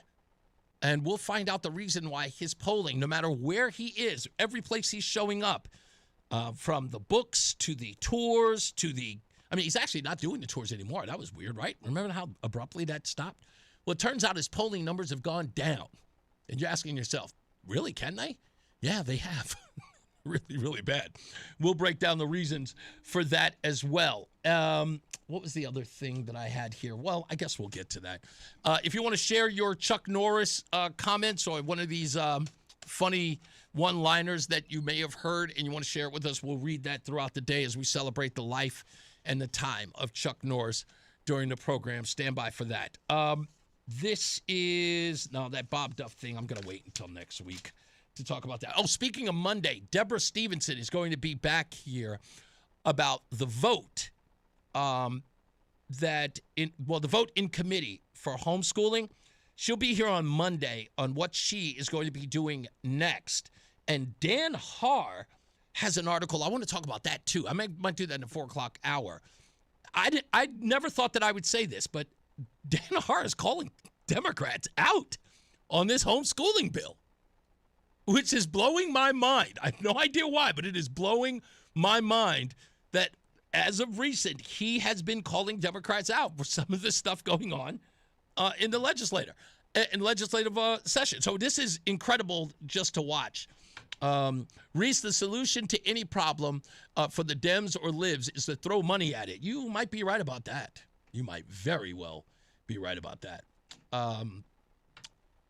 So we'll get there. We'll get to all of that. So stand by for that. Go nowhere. More Reese on the Radio shows up.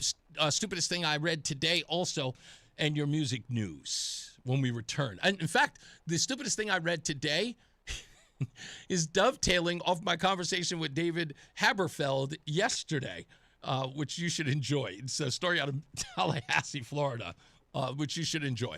We'll be back. It's Reese on the Radio. Life can feel overwhelming, but you don't have to go through it alone. On my podcast, From the Heart with Rachel Brathen, I share openly and vulnerably about everything life brings us and what we can learn by living with our hearts a little bit more open. Every Friday, a new episode brings you a new story with topics on self-care, motherhood, healing, and more. You are enough, just the way you are. And this podcast is a reminder of that. Follow and listen to From the Heart with Rachel Brathen wherever you get your podcasts.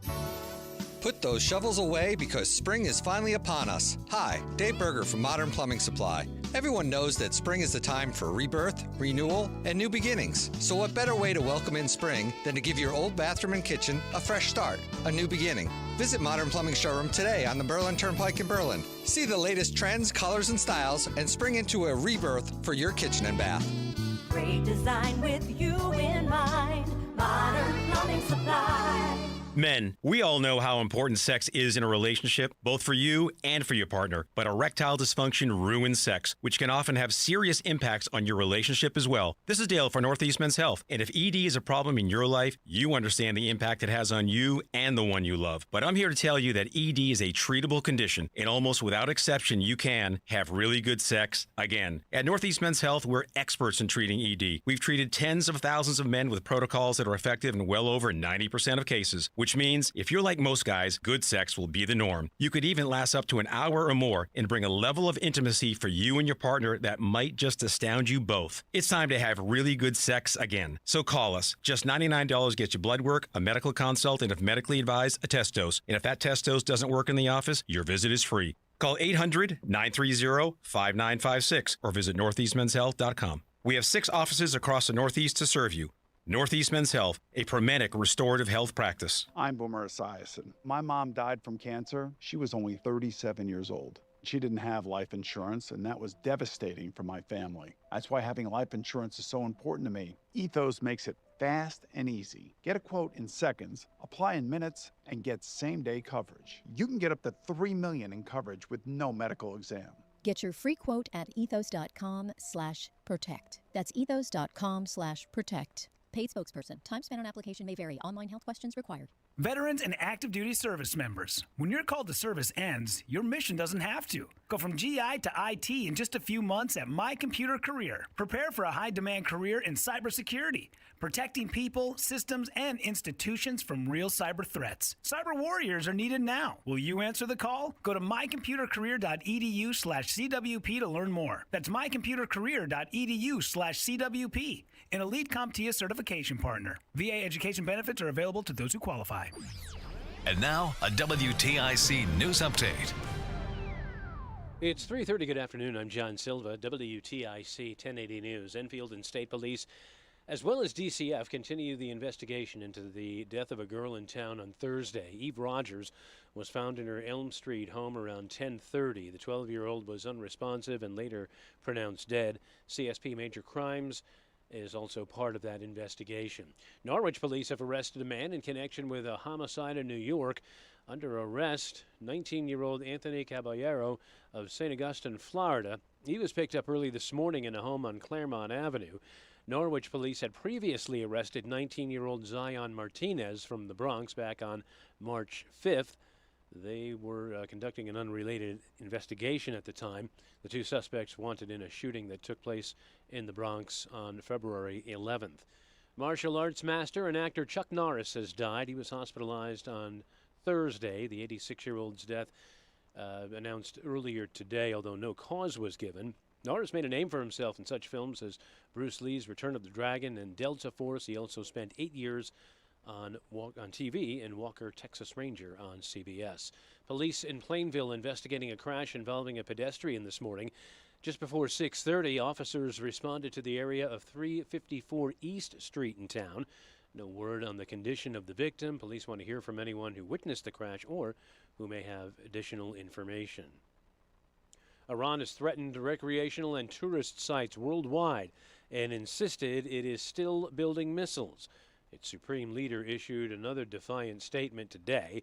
The U.S. is deploying more warships and another 2,500 Marines 3 weeks into the conflict it launched alongside Israel. UConn men's and women's basketball teams gearing up for their opening round games in the respective NCAA tournaments. The men begin tonight with a 10 p.m. tilt in Philly against Furman, and the women open the NCAAs on Saturday at Gamble against UTSA. Tip-off time there at 3 p.m. WTIC News time is 3:32. Here's the forecast. The rest of today is breezy with occasional rain and drizzle working its way back in, a high of 55. Tonight, we're breezy this evening with some periods of rain ending after midnight, the low near 40. Tomorrow, a mix of sun and clouds for us with a high of 53, a pretty nice late March day, and tomorrow night will be cloudy with a low of 38. Sunday, we are mostly cloudy with a couple of showers in the afternoon, a high near 57. This is meteorologist Melissa Constanzer in the WTIC Weather Center. And for these stories and more, go to WTIC.com. I'm John Silva, WTIC 1080 News. Pressure doesn't crush champions, it creates them. On the court, UConn's AZ Fudd, Caroline Ducharme, Morgan Shelley, and Sarah Williams rise to the moment with skill, preparation, and teamwork.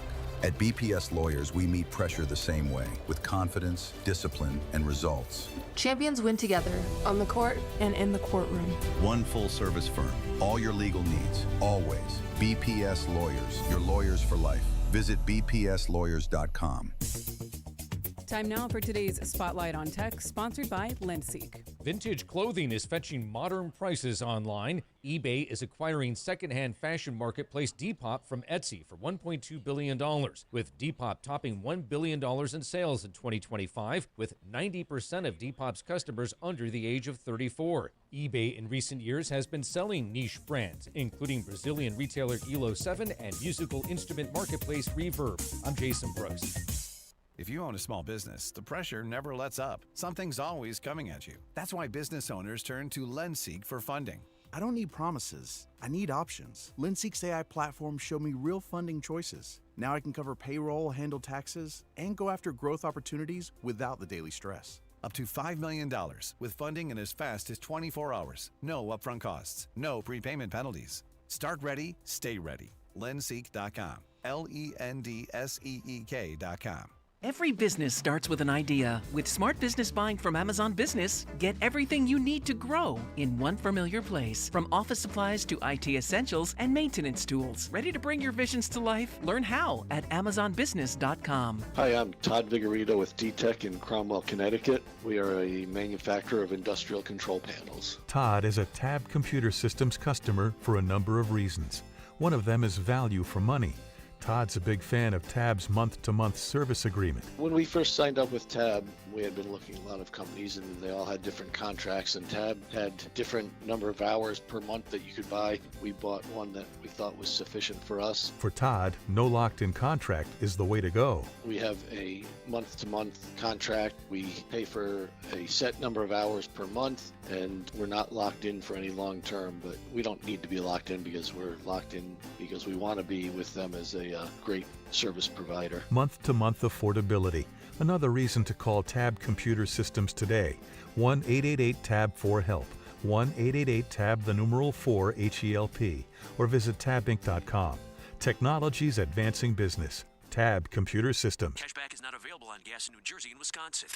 Couponing. Wow, you didn't strike me as the coupon type. Just trying to stay ahead of inflation. Gas, groceries, everything. It's all more expensive. I need to save wherever I can. Have you tried Upside yet? Upside? What's that? It's a free app that I use that pays cash back for every gallon of gas I buy. You've got to buy gas to get around anyway. Might as well get paid for it. Come on, does that really add up to anything? I've already made around $200. The extra cash helped pay down my bills, and I even had a little extra left to treat myself. And the Upside app is free? Totally free, and the cash back is real. You can transfer the cash right to your bank account. I'm downloading Upside right now. Download the free Upside app now to earn cash back every time you buy gas. Use promo code BOOST to get an extra 25 cents per gallon on your first tank. You can cash out anytime right to your bank, to PayPal, or a gift card for Amazon and other brands. Just download the free Upside app and use promo code BOOST for a 25 cents per gallon bonus on your first tank. That's code BOOST for a 25 cents per gallon bonus. Just hearing the word IRS can make people break out in a cold sweat. No one wants to deal with the IRS,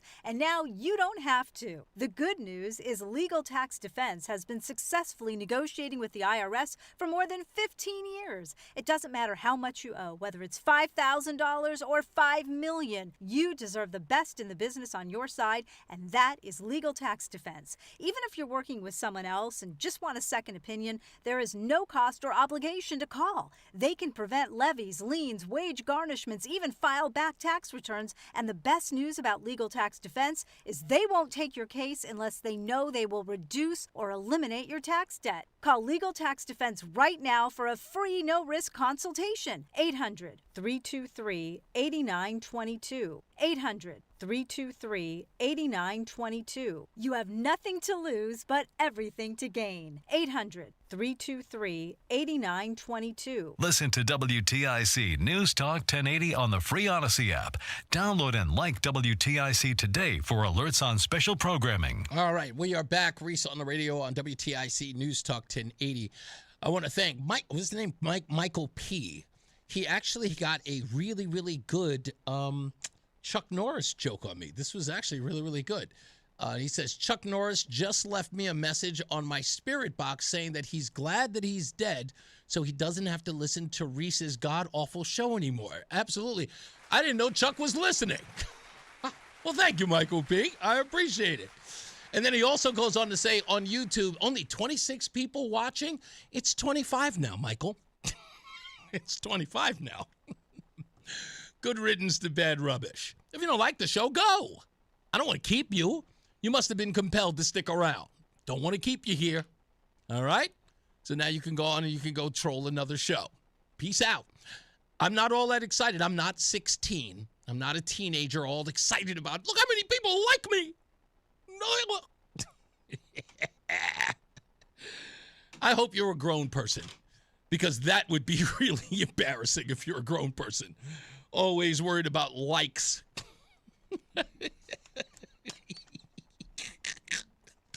Anyway, moving on.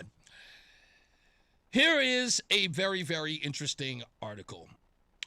Democratic lawmakers held a press conference at the state capitol to back House Bill 5486. I'm not going to tell you what it is because it just says an act concerning a partnership. I have to read it to you. I just have to read it to you. A $1 million state-funded grant program from the general fund for fiscal year 2027 administered by the Department of Social Services. It would create a formal partnership between the Connecticut Hospital Association and the Diaper Bank of Connecticut, building on existing Diaper Connections program. The goal is to screen families in hospitals, clinics, and distribute free diapers to eligible low-income households. The eligibility is children 3 years old and younger in households earning up to 200% of the federal poverty level.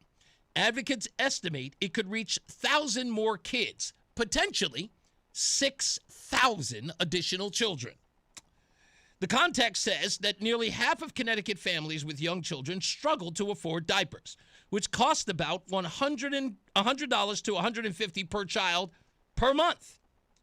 It's not covered by federal SNAP or WIC benefits, and the lack of reliable diapers is framed as a public health issue that can lead to rashes, infections, missed work, school days, and higher medical costs. The bill passed a public hearing and has momentum in the Human Services Committee. Supporters like State Rep Jillian Gilchrist of West Hartford, State Senator Matt Lesser, and hospital systems and nonprofits. Now, here's where it gets crazy. The diapers are a basic hygiene necessity, they say, for infant health and family stability. It's not a luxury, they say. It's a public health and economic investment. Prevents avoidable ER visits and medical costs. One cited figured up to $4.3 million in annual savings statewide. How do they break this down? By providing up to 6,000 children more of these diapers. They believe that they will get, or they will see, a revenue build of $4.3 million in savings. How? Here's their claim. They will make an $11 return for every $1 spent. Again, now we've heard some crazy things. Like I said, Tom Vilsack, Secretary of Agriculture, said that famously, right? Said that every time we spend money on food stamps, it brings us back, what, $5, $7? I don't remember what it was. But whatever it was, he said it was a net gain. Impossible. Many people said, because the math ain't mathing. But here, they make an even loftier claim. Every dollar will generate $11 back? That's impossible. It's just no way. It's just no way. So we looked up the numbers. We did. We had no choice. We asked, does the numbers add up as advertised? It writes, we went through several AI programs and exactly their estimation of how this works. Here's what we got. The $11 return per $1 claim is not a real verifiable return. It's a modeling projection of increased family income under optimistic assumptions, not money coming back to taxpayers or even a direct economic payback. The study takes self-reported survey data about missed workdays and education barriers, plugs them into an economic simulation model, also known as a REMI, with generous assumptions about causation and long-term compounding effects. And it gets a bigger multiplier. That's what they're saying. How they get that, they said it relies heavily on parents saying, I missed 4 days of work per month because of diapers, and attributes most of that directly to the lack of diapers, not other factors like transportation, illness, or job instability. It then assumes providing diapers fixes those missed days almost completely and unlocks a big figure wage education gain that ripple forever. The $11 figure is mostly private family earnings growth, not state savings or tax revenue returned. The actual direct fiscal benefits to Connecticut, higher incomes, sales, taxes, lower welfare costs, is a small fraction of that, if at all. There is no independent verification, no randomized trial, no replication, just one 2018 advocacy-funded study that has been recycled ever since. In essence, it has never been means tested. Ever. It's a lie. Diapers for 6,000 more families. That's where, look, I don't know how this solves the affordability crisis, but again, why is it that Connecticut and other states, but Connecticut, because that's where we are, why do they believe that attacking the affordability problem means subsidizing it? There's never any talk about lowering cost. They leave the costs where they are, and then they tell people we're going to give you more money in order to purchase the thing that costs more. Democrats have done nothing of the sort to bring down cost or assisted the president in doing so. And then screaming affordability. while these folks are spending more money. This says it's going to spend about $1 million to do it. And I just believe, and again, I cannot believe this is, according to many, one of the wealthiest states in the country. Per capita, one of the wealthiest. Which may be the motivation, and I'm starting to think that now from the left, that the motivation is, oh, we're so wealthy here. Look at all the beautiful homes. Look at all the beautiful suburbs. Look at all of the Ivy League. And with that, we get we should subsidize more. But the thing that I don't understand, and I even tried to explain this to Josh when he was here, Josh Elliott, is that you are advertising and inviting scum. You just are. Lazy people who wish to be subsidized will. Oh, there's a program for that? I go back to this story. I'll never forget it. I'm not even going to throw the person's name on the bus because we haven't talked in years and it's unfair to do that to him, but I'll never forget it. I'm about, I want to say 17 years old. And it's probably even a little older than that. Anyway, this girl that I knew, her sister had gotten pregnant. And she wasn't working. And if she was working at like retail at like the mall and like this rundown children's clothing place. And she was ready, willing, and able to use her employee discount to, of course, buy clothing for her newborn. And she was trying to work it out. Her husband at the time, they later on divorced. Her husband at the time had a job working with his dad, and he made considerable money. He was kind of a tightwad. At the time when she told her sister that she was pregnant, again, the sister is a friend of mine, and so is the girl. Actually, when I was a kid, she was like my first love. When she told her sister that she was pregnant, they sat in the living room. I'll never forget that day, sitting there watching them. And the older sister told the younger sister about every government program she used. I mean, and jotted all of them down. You're going to go here, you're going to go there, and it was welfare through the roof. Everything. Just here's a way to do this, and you are eligible for this, and you are eligible for that. Now, not that this young lady, her sister, was one of those folks, because during that conversation, she didn't feel comfortable doing that. She didn't at all. But her sister was hemming and hawing at her practically. You got to do this. Let them pay for it. Let the state, let the city pay for it. They're offering it. It's there. Use it. And I don't think that these people understand. I mean, I know that they're doing it from the point of view that says there are poor people, let's help them, but ignoring the criminality in all of it, right? The ones that would take advantage, the people who don't need it, who would sooner take advantage of it. That's a forethought. Now, why does that persist? Simply because they don't recognize crime anyway. They don't recognize it. They believe that that is just second nature to poor people. They have to be fraudulent, you know? They have to lie and cheat and steal. It's a byproduct of their poverty. Reverend AJ said it right here. Said the reason why they behave that way is a byproduct of their society. So it's forgiven.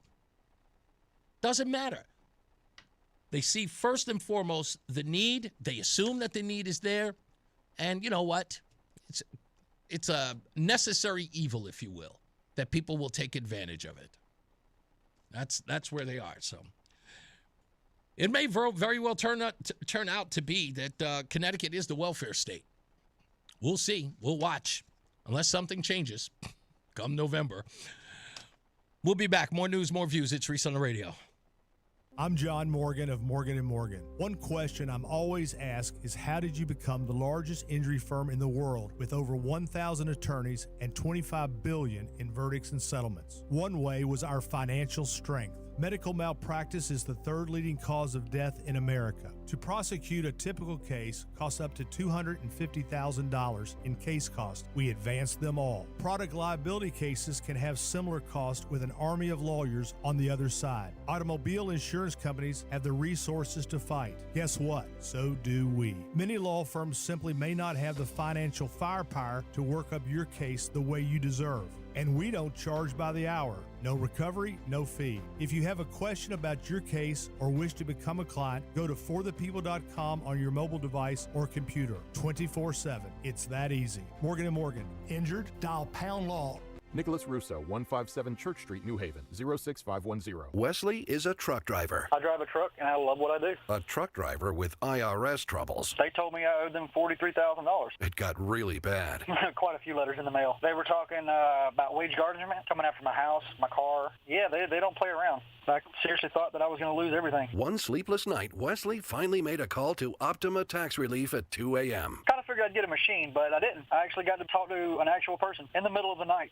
He found just what he was looking for. Oh, they were great people. You need a team of people that know what they're doing. Optima Tax. They know what they're doing. Optima Tax Relief came through with flying colors. I saved an incredible amount of money. Happy don't even come close. I was absolutely overjoyed. Take Wesley's advice. If you're in any kind of trouble with the IRS, call Optima Tax Relief. Don't trust anybody else. Call Optima for a free consultation. Call 800-354-2840. 800-354-2840. 800-354-2840. Optima Tax Relief. Some restrictions apply. For complete details, please visit OptimaTaxRelief.com. Attention. Have you racked up $10,000 or more in credit card debt?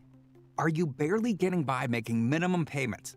With credit card debt reaching all-time highs, National Debt Relief is notifying consumers about significant debt relief options currently being made available to help those with overwhelming credit card debt.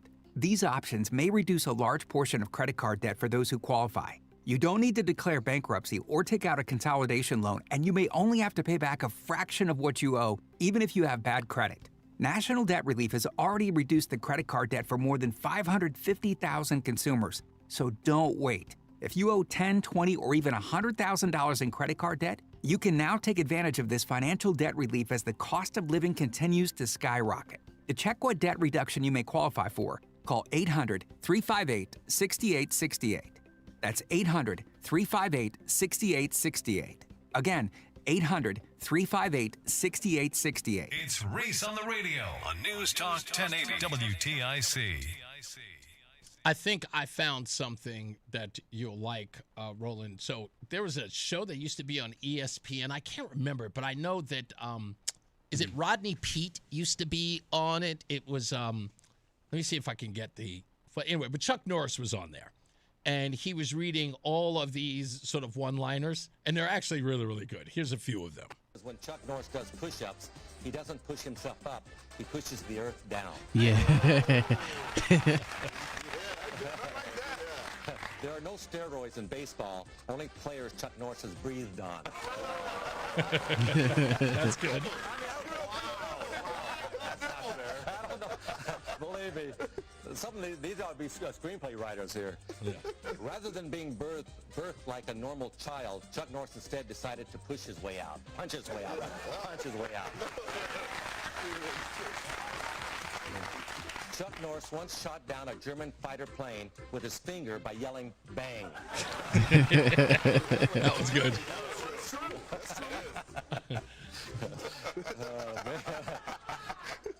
By the way, it's absolutely classic to have Chuck Norris reading his own things about him. That's the funny part. Norris doesn't churn butter.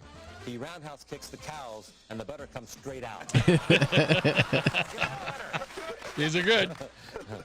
When Chuck Norris sends in his taxes, he sends blank forms and includes only a picture of himself, crouched and ready to attack. Chuck Norris has never had to pay taxes ever. That's not true. That is not true. That's a total farce. In fine print on the last page of the Guinness Book of World Records, it notes that all world records are held by Chuck Norris. And those listed in the book are simply the closest anyone else has ever gotten. Yeah, that's true. That's like, these are really, really good. So, yeah, there used to be a show, I guess it was called ESPN Sports, back in the day. It was actually a pretty good show. I enjoyed it back in the day. but Chuck was on there many years back reading all of those. And, I think that's going to be, for a little while, people are going to be sharing some of those little quotes. And they're funny to listen to. And I'm so glad that because he didn't embrace it at first. Because he thought it was a little over the top. He's kind of a humble guy. Yeah. And that's, again, just shows, and that's kind of the reason why he's being celebrated in this way. He never came off, and I hate to compare, but it's true. He never came off like a Steven Seagal, who really, really ruined his reputation. Like behind the scenes, people did not like him very much. Yeah, because he was but you know what? Yeah, he was. Yeah, he was kind of an ass. If you spell Chuck Norris in Scrabble, you win forever. These are good. These are Chuck Norris. This is a great one. Chuck Norris told his wife to calm down, and she did. Yeah, that never Jason, happened. these are really, really good. These are really good. This is again, if you have some, please share them. I'd love to hear some of the odd ones. I don't know all of them, but I'm sure they're classic. There's thousands of them. Got to be, absolutely. Now I'm figuring I might just go get the book of all of the Chuck Norris stuff from the guy who started the whole trend. But I'm going to finish watching all of this. If you got some, like I said, call up 860-522-WTIC, 860-522-9842. I've got to talk about what did Peter say? Which one? The one thank you, Chuck Norris. No, from Family Guy. Oh, I don't know. I didn't watch it. You didn't watch it? He No. said, some people say Chuck Norris is so strong he doesn't have a chin. It's just another fist. And like a fist came out and punched somebody out. Again, like I said, I'm glad that he took it in good spirits. And I know that he knew, without a doubt, he was loved and adored, without a doubt. And we'll continue to celebrate him today. Chuck Norris, dead at the age of 86. A remarkable life, and will probably live in infamy in a lot of our hearts. Let's get our first check of weather and traffic. Our good friend Mark Christopher is here. He's in the BPS Lawyers Traffic Center. Hey, Mark. All right, Reese, thank you very much. Good afternoon to you. Good afternoon, everyone. Well, if you're heading into downtown Hartford right now, eastbound side of 84, just losing a little speed between 46 and 48 Capitol Avenue. Westbound 84 is tied up.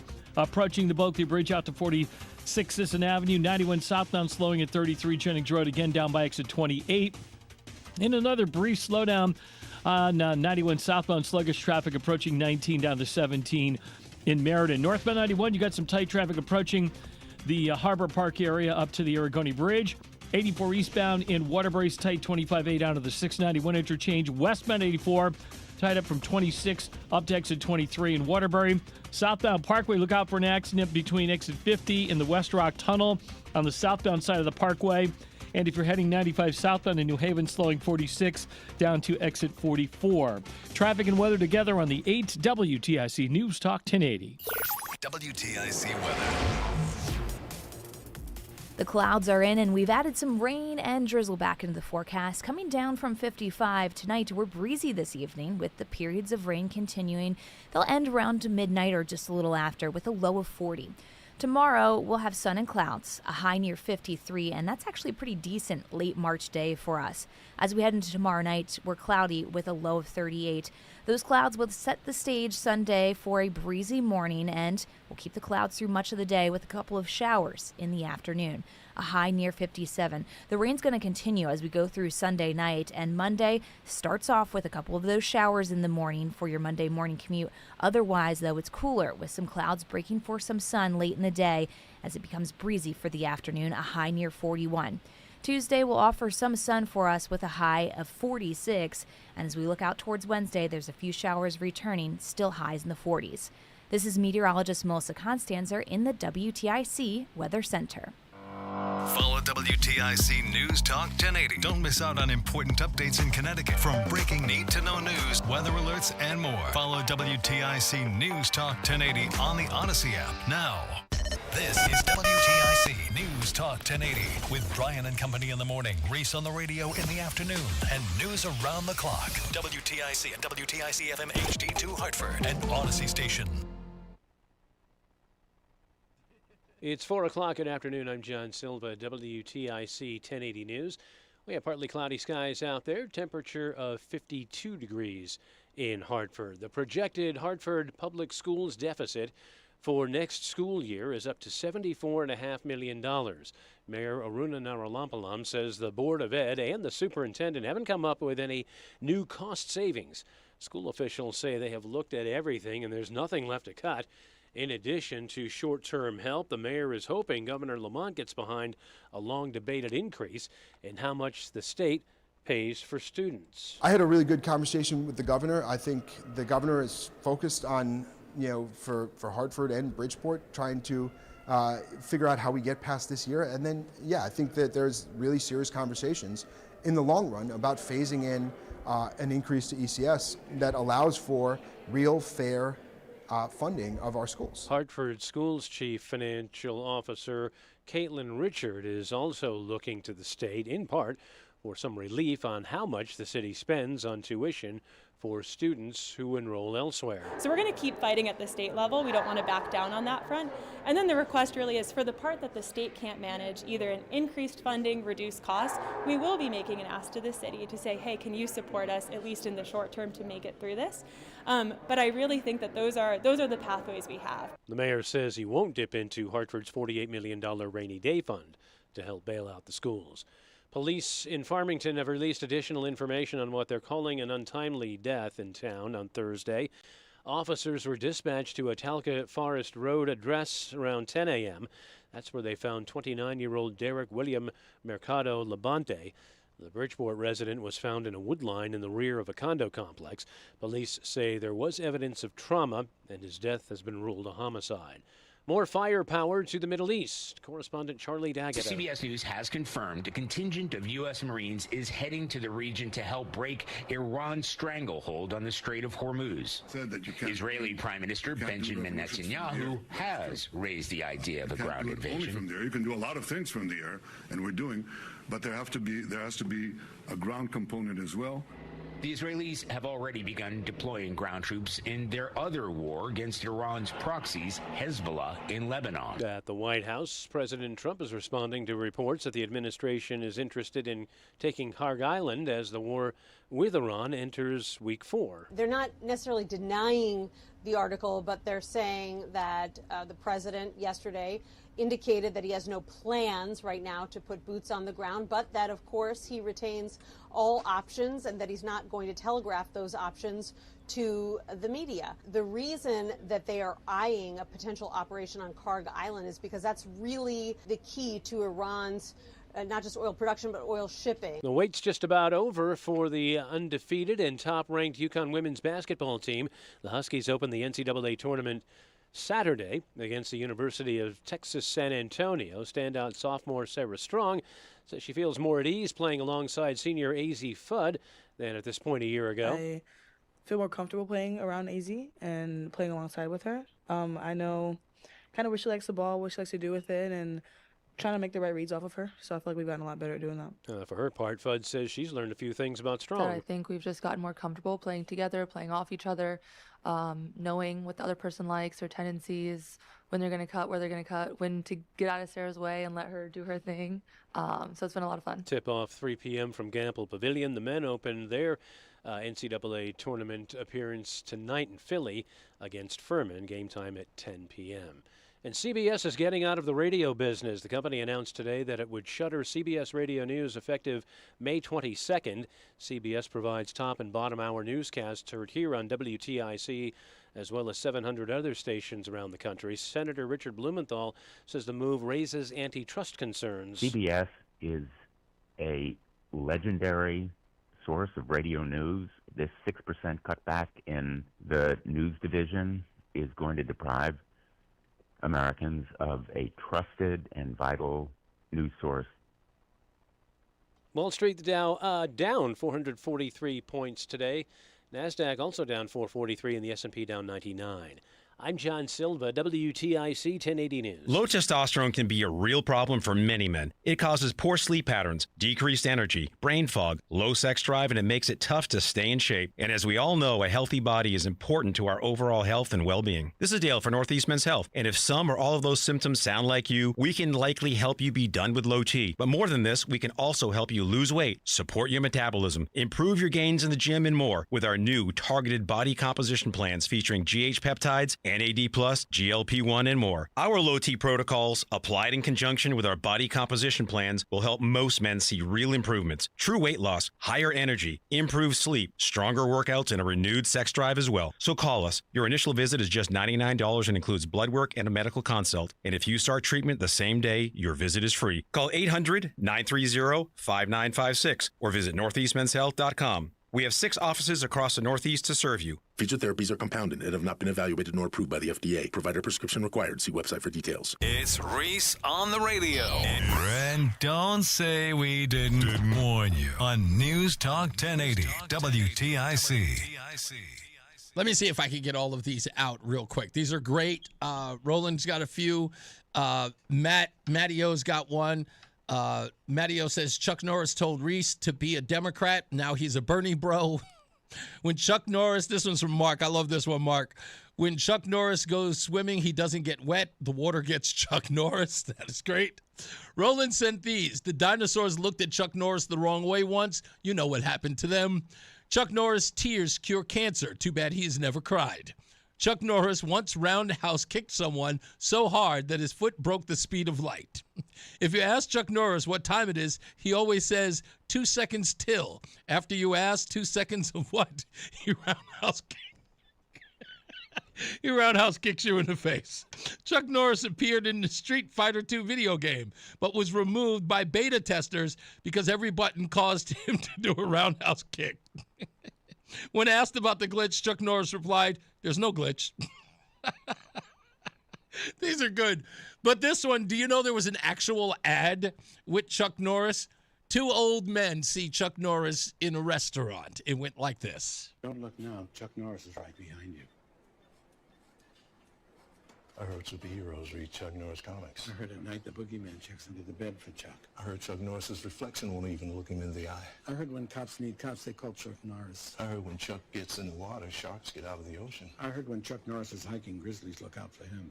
I heard Chuck Norris rides the motor without the cycle. I heard Chuck Norris wears a hat to protect the sun. I heard medicine takes Chuck Norris to feel better. I heard what actually killed the dinosaurs was Chuck Norris. I heard cats say they have Chuck-like reflexes. I think he's still got it. I'll bet you $1 he catches his salt shaker. You're on. Hey, Chuck!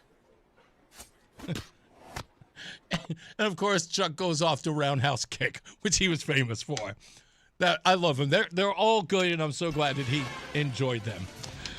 We'll talk more about them because I know you want to.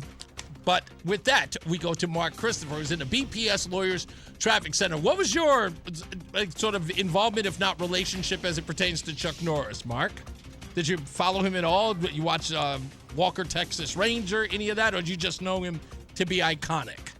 I just know him from just kicking tail on a lot of movies. So, did you watch? Yeah, in the 80s, he was really popular. Because I was looking at some of the list here. We got Code of Silence, Missing in Action, Lone Wolf McQuade, The Way of the Dragon, which of course was the iconic Bruce Lee fight. Yeah, that was his first movie in 1972 that Lee cast him in. That is so true. Delta Force, of course, I remember. And The Octagon was probably the one movie that I remember the most by him, where he's battling a ninja cult. Well, you know what's amazing is he put a post up on Instagram 10 days ago. Did he? On his birthday, and he was working out. The guy was working out, and then he went to the hospital on Thursday, and he died on Thursday. But, man, right up until the end, this guy was, like, getting it done. Very amazing. Very active. I can't wait until the autopsy. I hope it's natural causes. But he was so iconic, and he will be missed, without a doubt. No question. He definitely left a mark. Yeah. Hey, and if he hit you, he would have left a mark too. If you're heading into Hartford right now, the westbound side of 84 is slowing, approaching the Boakey Bridge out to 47 Sigourney. 84 eastbound's tight, 46 Sisson Avenue into the tunnel. 91 southbound slowing 33 down to 32 A and B, and again down by exit 28. More slow traffic as you move down by exit 19 down to 17 in Meriden. Now, if you're traveling into Middletown, 9 northbound's a little slow at the Aragoni Bridge. 84 westbound into Waterbury. You're going to see sluggish traffic from 26 up to 25. Eastbound 84 in Cheshire, sluggish 26 down to the 691 interchange. South 95 New Haven slowing from 46 down to 44. And if you are traveling on the northbound side of I-95, we have an accident on the Old Lyme, East Lyme line between exit 70 and 71. Left lane is shut down there. Traffic and weather together on the 8 WTIC News Talk 1080. WTIC weather.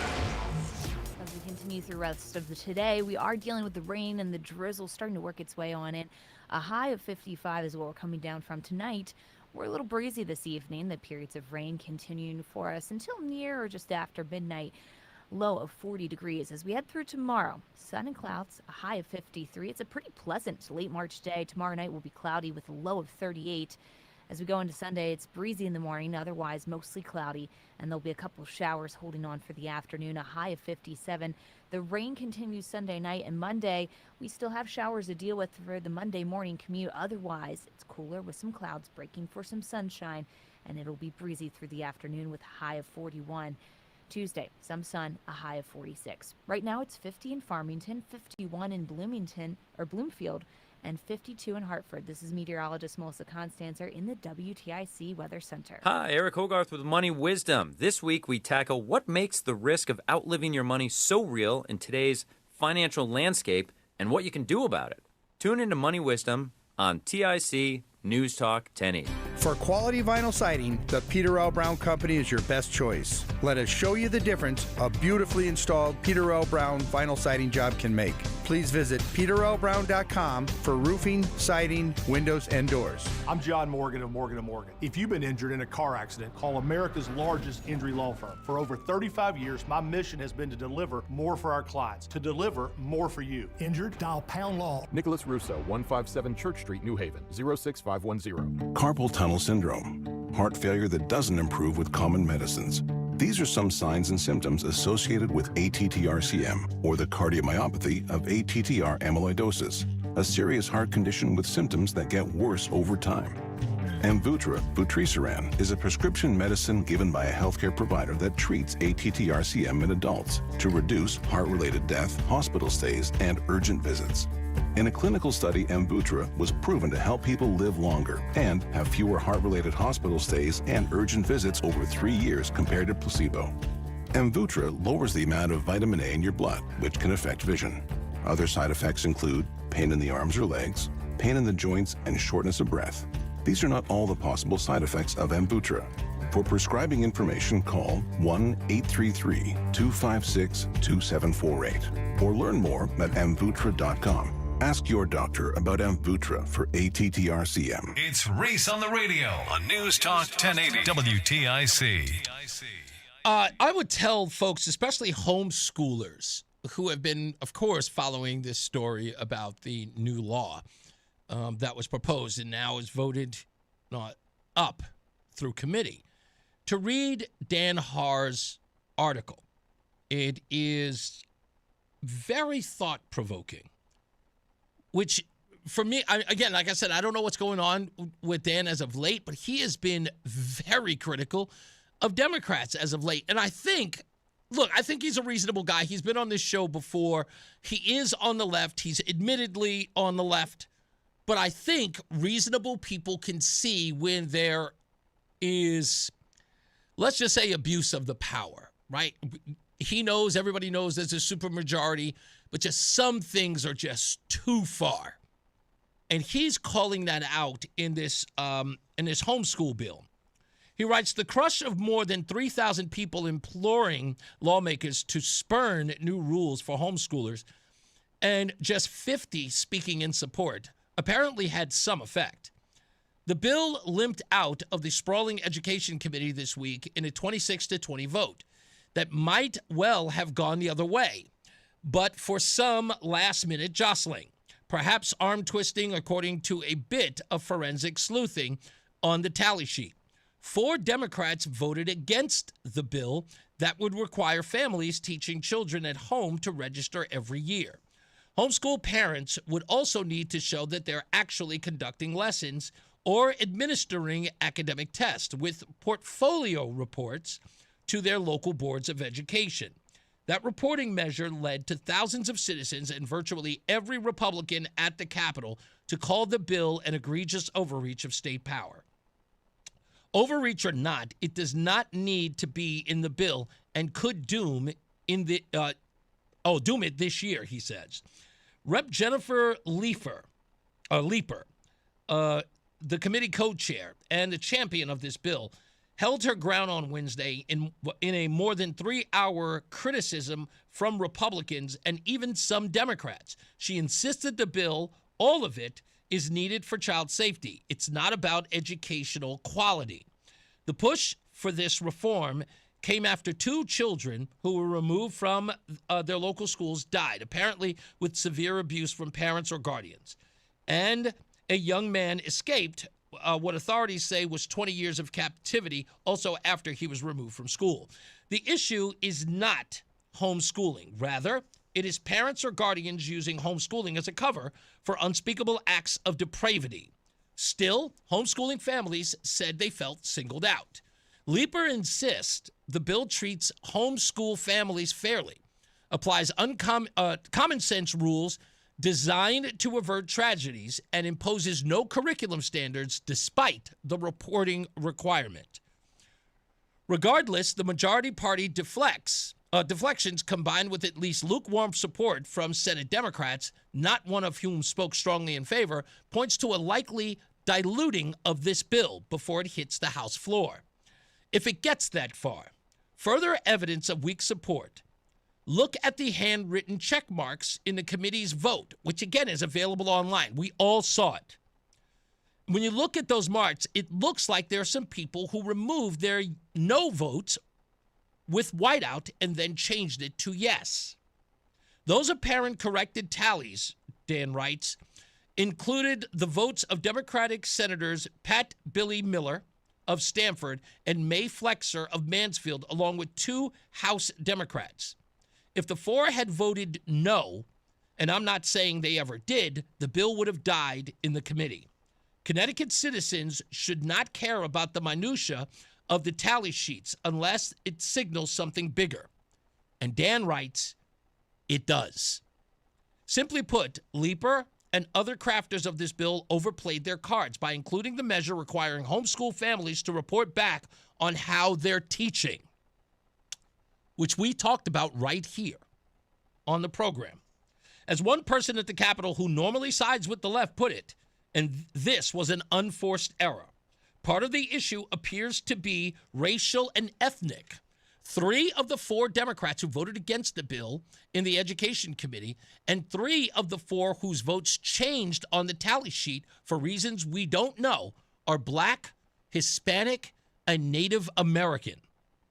The overlay of race and liberties matters to Rep. Trini McGee of West Haven, Rep. Antonio Philippe of Bridgeport, both members of the legislature's Black and Puerto Rican caucus. He is the chairman. That's Philippe. Both opposed the bill in Wednesday's committee vote. Public schools have not really done the service they could for Black and brown families, McGee told me later.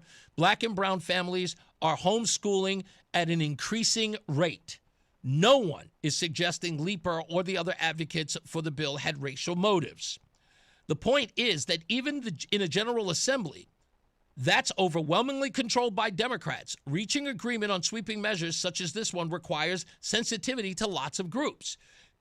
Demanding reports on lessons or testing by people who have rejected the public schools was not necessarily to solve the problem the bill intended to solve.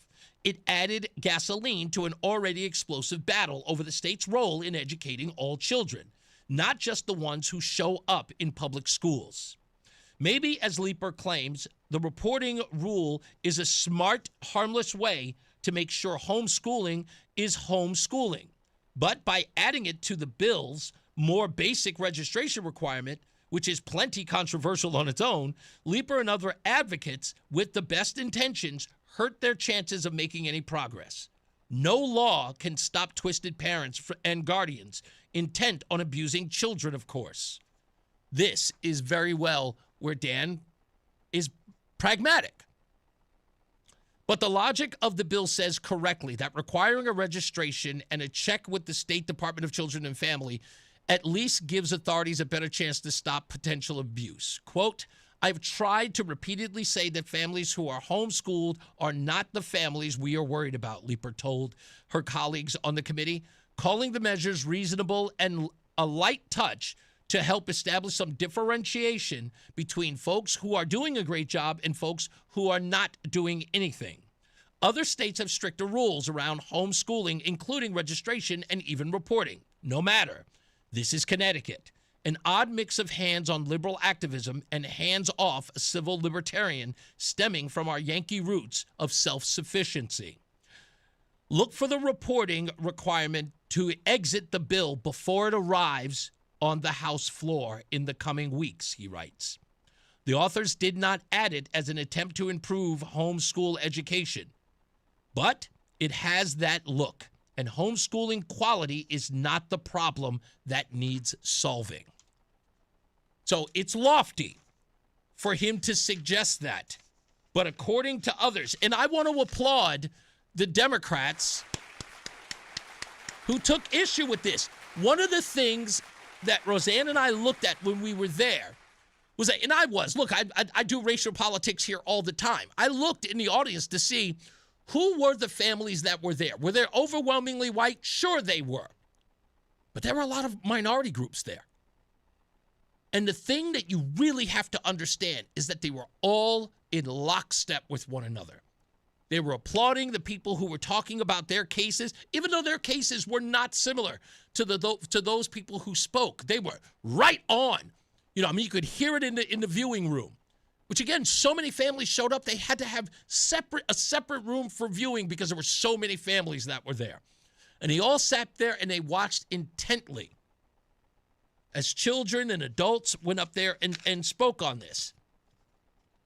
So it may pass, as I said, but even Dan Haar sees that there may be some, because I think, look, politically, for Democrats, this could be their undoing. There may be some other radicals in their caucus who will, clap back and say, no, don't change it, don't do. That's fine. This is not a hill worth dying on politically, not for Democrats. And they're just going to have to rethink it. It's just what they have to do.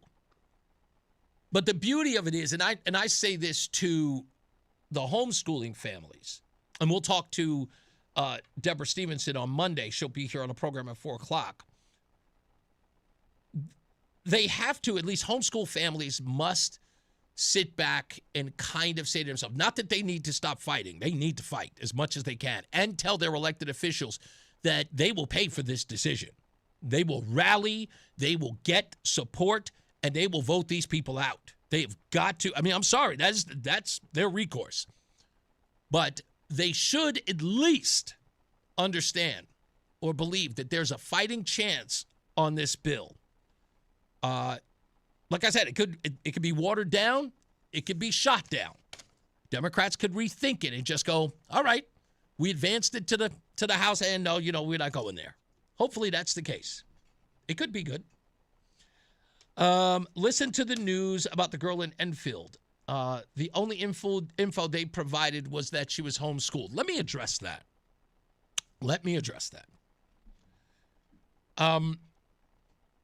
As much as people have been outraged about the reporting,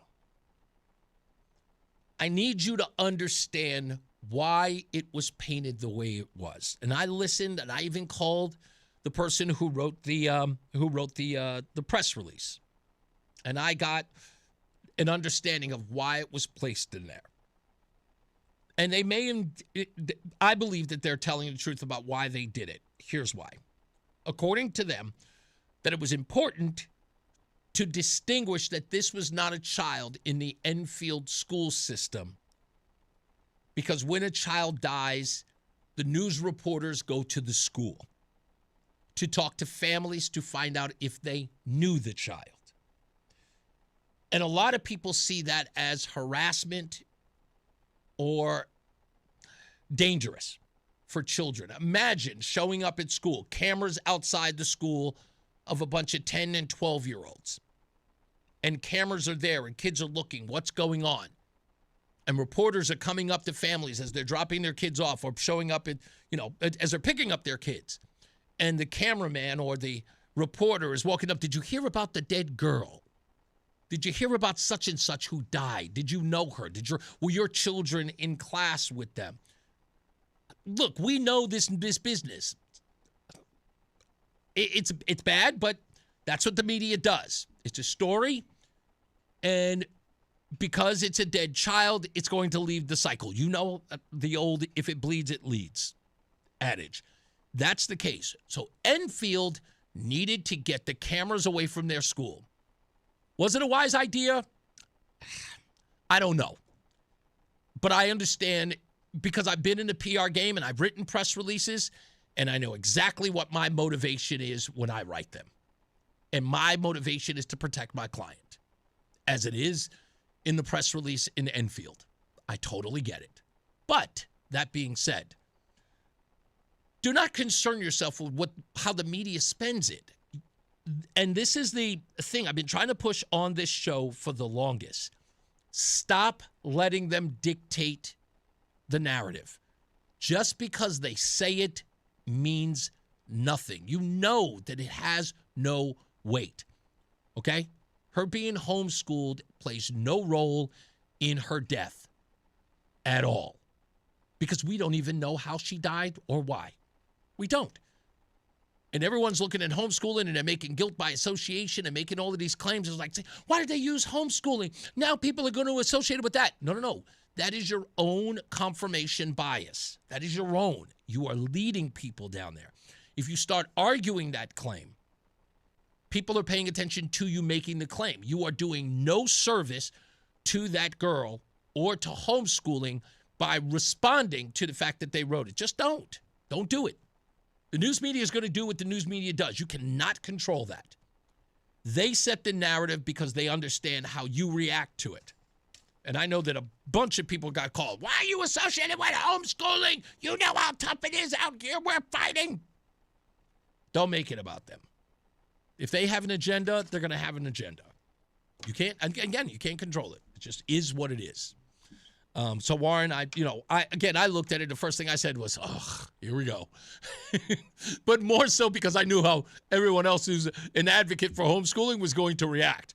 They were going to feel attacked, as they have been, and righteously so. They have every right to feel like they're attacked. I don't want to dismiss that, but don't let that get you down, folks. If it don't apply, let it fly. That's what we say here. Let's get another check of traffic and weather. Our good friend Mark Christopher is here. He's in the BPS Lawyers Traffic Center. Hey, Mark.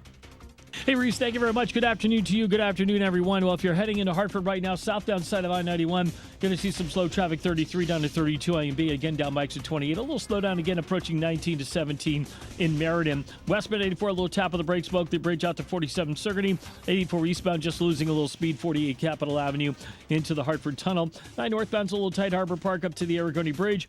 84 eastbound, Waterbury slowing by 18. And again by the 691 interchange in Cheshire. Westbound 84 slowing 25 up to 23 in Waterbury. Southbound Parkway a little tight, 50 in Hamden into the West Rock Tunnel, and 95 south slowing from 46 down to 44 in New Haven. Look out for an accident on the northbound side of 95. It's right on the Old Lyme, East Lyme Town Line. It's 95 northbound between 70 and 71, and only looks like the left lane is out there with that crash. Traffic and weather together on the 8's WTIC News Talk 1080. WTIC weather. The clouds are in, and we've added some rain and drizzle back into the forecast. Coming down from 55 tonight, we're breezy this evening with the periods of rain continuing. They'll end around midnight or just a little after with a low of 40. Tomorrow, we'll have sun and clouds, a high near 53, and that's actually a pretty decent late March day for us. As we head into tomorrow night, we're cloudy with a low of 38. Those clouds will set the stage Sunday for a breezy morning, and we'll keep the clouds through much of the day with a couple of showers in the afternoon.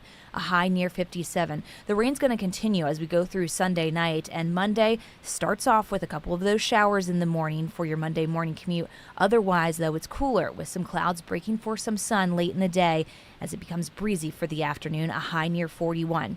Tuesday will offer some sun for us with a high of 46, and as we look out towards Wednesday, there's a few showers returning, still highs in the 40s. This is meteorologist Melissa Constanzer in the WTIC Weather Center. And now, a WTIC news update. It's 4:30, Hartford temperature 53 degrees. I'm John Silva, WTIC 1080 News. Police in Farmington say the death of a man found in town on Thursday has been ruled a homicide. 29-year-old Bridgeport resident Derek William Mercado Labonte was found in a wood line in back of a condo complex on Talcott Forest Road. Detectives say there were signs of trauma on the body. In Waterbury, man's in the hospital after he was struck while riding a bicycle today. 42-year-old Derby resident was hit in the area of Charles and 5th Streets. He's in serious condition, but the injuries don't appear to be life-threatening, according to police. $74.5 million, that's what the budget deficit for Hartford schools in FY 2027 is pegged for. Mayor says he would like the Board of Ed to make some tough decisions when it comes to trying to whittle that deficit down. He says they will not be tapping into the $48 million rainy day fund of the cities. Martial arts grandmaster and action star Chuck Norris has died. His roles include Walker, Texas Ranger on CBS, other television shows and movies. He was 86. Norris died Thursday, and no details about how he died have been released. Senate resuming consideration on the Save America Act. Senator Richard Blumenthal and fellow Democrats, though, are slamming it as voter suppression. A CBS News poll finds that 80% of Americans are in favor of showing a photo ID in order to vote. 2/3 are in favor of showing proof of citizenship to cast a ballot, or to register to vote, I should say. President Trump blasting NATO, calling it a paper tiger and allies cowards concerning the war in Iran. President looking for help in clearing the Straits of Hormuz for trade. UConn men's and women's basketball teams gearing up for their opening round games in the respective NCAA tournaments. Men begin play tonight at 10. It's a late one. They're in Philly against Furman. The women open the NCAAs on Saturday at Gamble against UTSA. Tip-off there is 3 p.m. Dow lost 443 points, as did the NASDAQ, and the S&P was down 100. I'm John Silva, WTIC 1080 News. If you owe back taxes, listen carefully to rule number 1. Never go up against the IRS alone. They're cracking down, freezing bank accounts, garnishing paychecks, canceling passports. Even your home or business could be at risk. But here's what they don't tell you. The IRS has powerful tax relief programs that could save you thousands if you qualify. That's why smart people call Optima Tax Relief, America's #1 tax resolution firm. Nobody knows these programs like the experts at Optima. Their team of tax attorneys and licensed professionals have resolved over $2 billion in tax debt for people just like you. The IRS is not stopping, so don't wait. And don't take them on alone. For tax help you need, for tax help you can trust, call Optima today for a free consultation. Call 800-354-2840. 800-354-2840. 800-354-2840. Optima Tax Relief. Some restrictions apply. For complete details, please visit OptimaTaxRelief.com. Spring cleaning is upon us, but there's one meaningful box that you don't throw away when cleaning out your closet. It's the box filled with your family's important videotapes, film reels, and photos. Hi, I'm Adam Baselogger. And I'm Nick Mako. We started Legacy Box over a decade ago to help families organize and update their analog media to digital. Legacy Box is simple and easy. It works and is safe. Over 1 million families have trusted Legacy Box. And Legacy Box has been featured in Good Housekeeping, The Today Show, and Rachel Ray. Legacy Box is like magic, converting your shoebox of memories to the cloud or thumb drive, ready to watch and share. Declutter your closet by digitizing your media. Become more organized and accomplished, knowing your family's recorded past is safe forever. Take advantage of our spring cleaning sale going on now. It's the easiest task to check off your to-do list. For a limited time, you can get started for just $9 a tape. Visit legacybox.com/radio to get our $9 sale. That's legacybox.com/radio to get our $9 offer. Legacybox.com/radio. Stay locked in. Reese on the Radio is on WTIC News Talk 1080. I have to thank my intrepid police contacts. You may have heard at the top of the hour, the bottom of the hour during the news, that there was a person who was found dead. The individual was described, or I guess his name was Derek Mercado Labonte. And turns out that back in 2018, let's just put it this way, without having to go into the details. I'm sure the police are following up on who the suspect is, and there's a history here. So we'll see. I'm sure that the police are going to follow up on this, and I'm sure there will be follow-up reporting. But from what I just saw, I think we know who the culprit may indeed be. So we'll wait for that. I don't want to break any news ahead of time, and I don't want to put any speculation out there. But we have reason to believe that we know what this death may have been spurred from. So we'll go into that. Warren, thank you so much. Warren says, I appreciate you, as I was responding to him about the last break about the homeschooling part of the story that has to do with the young girl, the 12-year-old. Let's get to the stupidest thing I read today.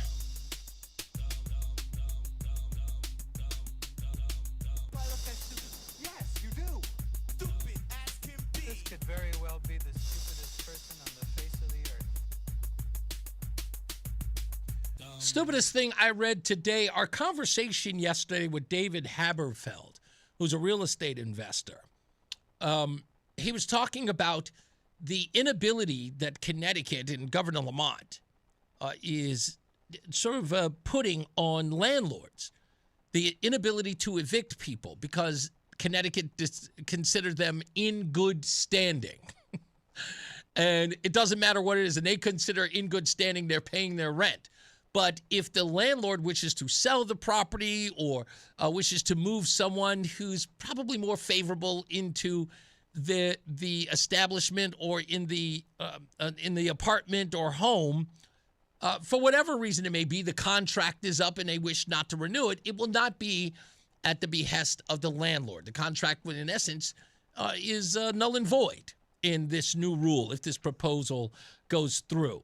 But in keeping with that sentiment, not being able to evict someone or get rid of them, a story out of the Memorial Healthcare in Florida, which has taken an extraordinary step in suing a patient who has occupied room 373 for more than 5 months since her official discharge back in October. The hospital says that the woman's refusal to leave is tying up a bed desperately needed for acute care patients and has asked a judge for an injunction allowing the sheriff's office to remove her if necessary. Staff repeatedly tried to coordinate with family members or even offer transportation to help for the patient, but they refused to leave for 5 months. Let's get another check of traffic and weather. Mark Christopher is in the BPS traffic center. The hospital food would get me out of there. Yeah. This woman must love Jell-O. And Jell-O and popsicles. Whatever. And microwaved whatever they serve you there. I can understand if the person was homeless and had nowhere to go, but they have a family that they contact, but the woman refuses to leave. That's insanity. I mean, I don't understand that either. I've never spent a night in the hospital except when I was born, so thank goodness for that. Hey, if you are heading into Hartford right now, 91 southbound delays 33 to 32. If you are traveling westbound 84, a little tap of the brakes, tunnel out to 47. Sigourney 84 eastbound, a minor slowdown 48 into the tunnel. 9 northbound slowing Harvard Park to the Arconi Bridge in Middletown. 84 eastbound Waterbury's tight by 18. South 95 tight 46 to 44 New Haven. Southbound Parkway slowing 50 down into the West Rock Tunnel. And if you are traveling right now on the northbound side of 95 on the Old Lyme, East Lyme Town Line, we have a 2-vehicle crash 95 northbound between exit 70 and 71. Only one lane gets by there. Traffic and weather together on the 8th WTIC News Talk 1080. WTIC weather. As we head through tonight, it is going to be breezy this evening as some rain continues to work its way into the area. So do expect that to continue right through the evening into around or just after midnight. A low of 40 degrees. Tomorrow, we have sun and clouds. It's a nice March day, a high of 53. Tomorrow night will be cloudy, a low of 38. Getting into Sunday, it's a little breezy in the morning. Otherwise, though, a mostly cloudy finish to our weekend. There will be a couple of showers, though, in the afternoon, a high of 57. The rain continues overnight Sunday night, and Monday morning we still have a few showers to contend with for the Monday morning commute. Otherwise, though, the day is cooler with some clouds breaking for some sunshine, and a high of just 41 degrees. Will be cooler on Tuesday as well with a high of 46. Some sun breaking out then too. Right now it is 52 in Manchester, 50 in Bristol, and 52 in Hartford. This is meteorologist Melissa Constanzer in the WTIC Weather Center. Looking for the best ways to prepare for retirement this year? Then be sure to tune in to Johnson Brunetti's Money Wisdom tomorrow morning at 8:30 a.m. right here on WTIC News Talk 1080. Hair Volume from New Nordic will make your hair look thick and healthy. Available as a tablet or delicious gummy. Hair Volume is available online at Amazon and at newnordicusa.com or in the hair care aisle at your local CVS. Join us this Sunday for Tumalo Financial, your go-to for retirement planning and taxes. Tune in to the father-son duo from 7 a.m. to 8 a.m. or catch replay from 5 to 6 p.m. Tumalo Financial, retirement planning with integrity on WTIC News Talk 1080. I'm Ultima Morgan of Morgan & Morgan. Every time one of my children started driving, it was terrifying. I am quite aware of the dangers being on the road. Thousands of accidents happen across the country. We see it every day. These families' lives will be changed in an instant. We fight for these families as if they were our own. We've become America's largest injury law firm by winning cases just like these. If you've been injured in a car accident, call us. Injured? Dial pound law. Nicholas Russo, 157 Church Street, New Haven, 06510. Hola amigos, Brad Evans here. Check out this booming voice and Pat Boyle on BetMGM tonight, covering the biggest sports stories from coast to coast, live and interactive on the free Odyssey app, discussing NFL offseason news and getting you ready for the madness in college hoops. BetMGM tonight with me, Brad Evans and Pat Boyle, live and interactive, Monday through Friday night starting at 6 Eastern, presented by BetMGM. Always live on the free Odyssey app and watch on YouTube at BetMGM tonight. If you own a small business, the pressure never lets up. Something's always coming at you. That's why business owners turn to LendSeek for funding. I don't need promises. I need options. LendSeek's AI platform showed me real funding choices. Now I can cover payroll, handle taxes, and go after growth opportunities without the daily stress. Up to $5 million with funding in as fast as 24 hours. No upfront costs. No prepayment penalties. Start ready, stay ready. LendSeek.com. LendSeek.com. It's Reese on the Radio on News Talk 1080 WTIC. All right, we're back. Almost out of here. I can't wait. I'm not going to lie. I am like, somebody said I need to put on a sweater. I will never put on a sweater. A sweater? What do I look like, Nana? Even Roland said that. Thinking Jana here with these T-shirts on. Because I'm a man, baby. I'm a man. I'm not going to be sitting up here wearing a sweater. You know, put on an Afghan. Is that what you want me to do? A nice tourniquet. maybe a cardigan. A cardigan. Cardigan like Mr. Rogers. Yeah, there you go. So I look all, non-offensive. Yeah. It's never going to happen. Never. Well, that's why you got a little tingle mingle, because you don't want to dress appropriately for this weather. I will tell you this. The only thing I have right now is a headache. And I know it's a sinus headache. That how much I know it is. My wife made me take Bear aspirin, and she said for some odd reason I'm supposed to take it with coffee, but I cannot believe that that's the right thing to do. I can't imagine caffeine working better with aspirin. But anyway, I took it. If she tells me to do it, I listen. I didn't even bother to look it up. I just listened to my wife, and that's it. But I feel like hell. I do, and this is the worst I've felt in years because I don't get sick. I don't. This will probably be the worst. By tomorrow morning, I will run it out at the gym. I didn't go to the gym this morning. Really, really regretting that. But I'll probably go tonight. And then I'll go tomorrow morning. Absolutely good. I'll be right as rain. Oh, and by the way, can we congratulate Reese on the Radio? Guess what? What did I tell you? Was it 2 days ago? How much weight did I lose? I think you said something like 6 lbs. 7. Oh, 7. Good job. 7. Absolutely. I have a parasite. That's what it is. Getting the fat off you 1 pound at a time. 1 pound at a time. And it has been a month. You said something that was interesting. I thought this was great. I never thought about it. But it was it applied so much logic to my train of thought. I was like, I didn't even think of that. Do you remember what you said? That I was upset for a long time that I've been running and I was stopped. I wasn't doing any sugar. Yeah. I stayed off the wasn't. And I was mad that I wasn't losing weight. And then when I lost the 5 pounds, you said to me, that's the problem. People get so upset because they're not losing the weight. But what they fail to recognize is they're not getting fatter. Is they're not gaining weight. And I totally, in my head, I just went, there it is. I set this unreasonable standard that the only thing that mattered was losing the weight. I wasn't paying attention to the fact that I hadn't gained any. Yep. And again, it's a mindset. And then when you said that after I lost 6 pounds, I go in and I see 7 and I go, oh, you know what? It totally makes sense now. Unrealistic expectations. Yes. is a big downer for people that are trying to lose weight. Is that the reason why? And that's it. I'm starting to think that now. Maybe that's the reason why so many people quit so early. They don't see the results when in their head they're thinking it's supposed to happen in this amount of time. But what you have to do is continue to stay consistent. Yes. And over a long period of consistency, then you'll start to see the big changes. It's just like when people trying to make it, they say, oh, I made it. It was overnight success. No, people didn't see the 20 years of hard work, blood, sweat, and tears. Now, the thing may have happened overnight, like you may have met this person on Monday and they signed you to a big deal on Tuesday, and that was your overnight success. But it took 20 years of consistency to get to that overnight. They don't know the grind. And the guy who was on the YouTube page was talking about, yesterday, it's the same guy. He's talking about he only has 645 subscribers. And I'm sitting there going, do you know that just a couple of years ago when I first started here, I had 20? Yeah. You know what I mean? It's like you got to start somewhere. Yeah, exactly. Everybody starts at 0. And some people cheat. Yeah. Some people buy subscribers. I didn't. The grind has been real. And I guess that's the thing that I'm not affected by someone starting to troll me and so like, oh, you only have this many followers. I'm like, I watched this grow from nothing.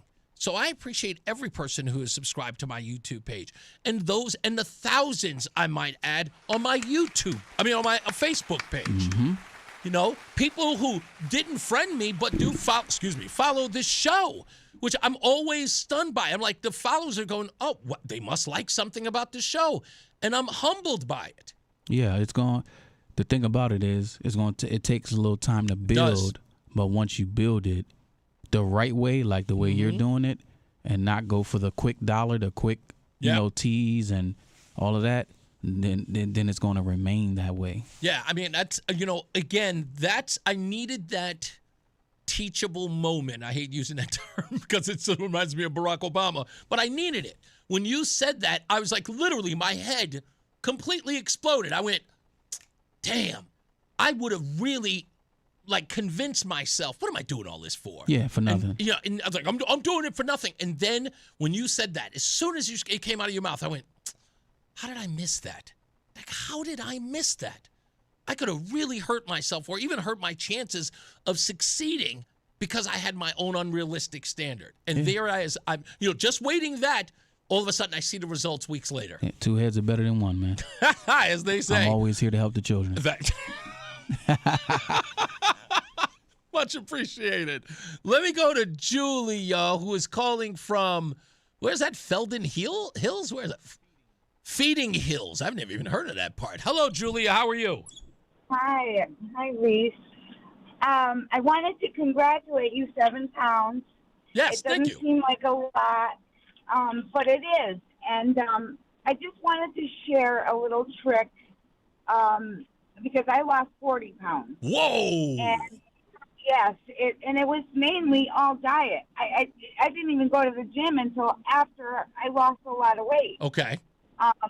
But one little trick that kept the inspiration going was, Okay.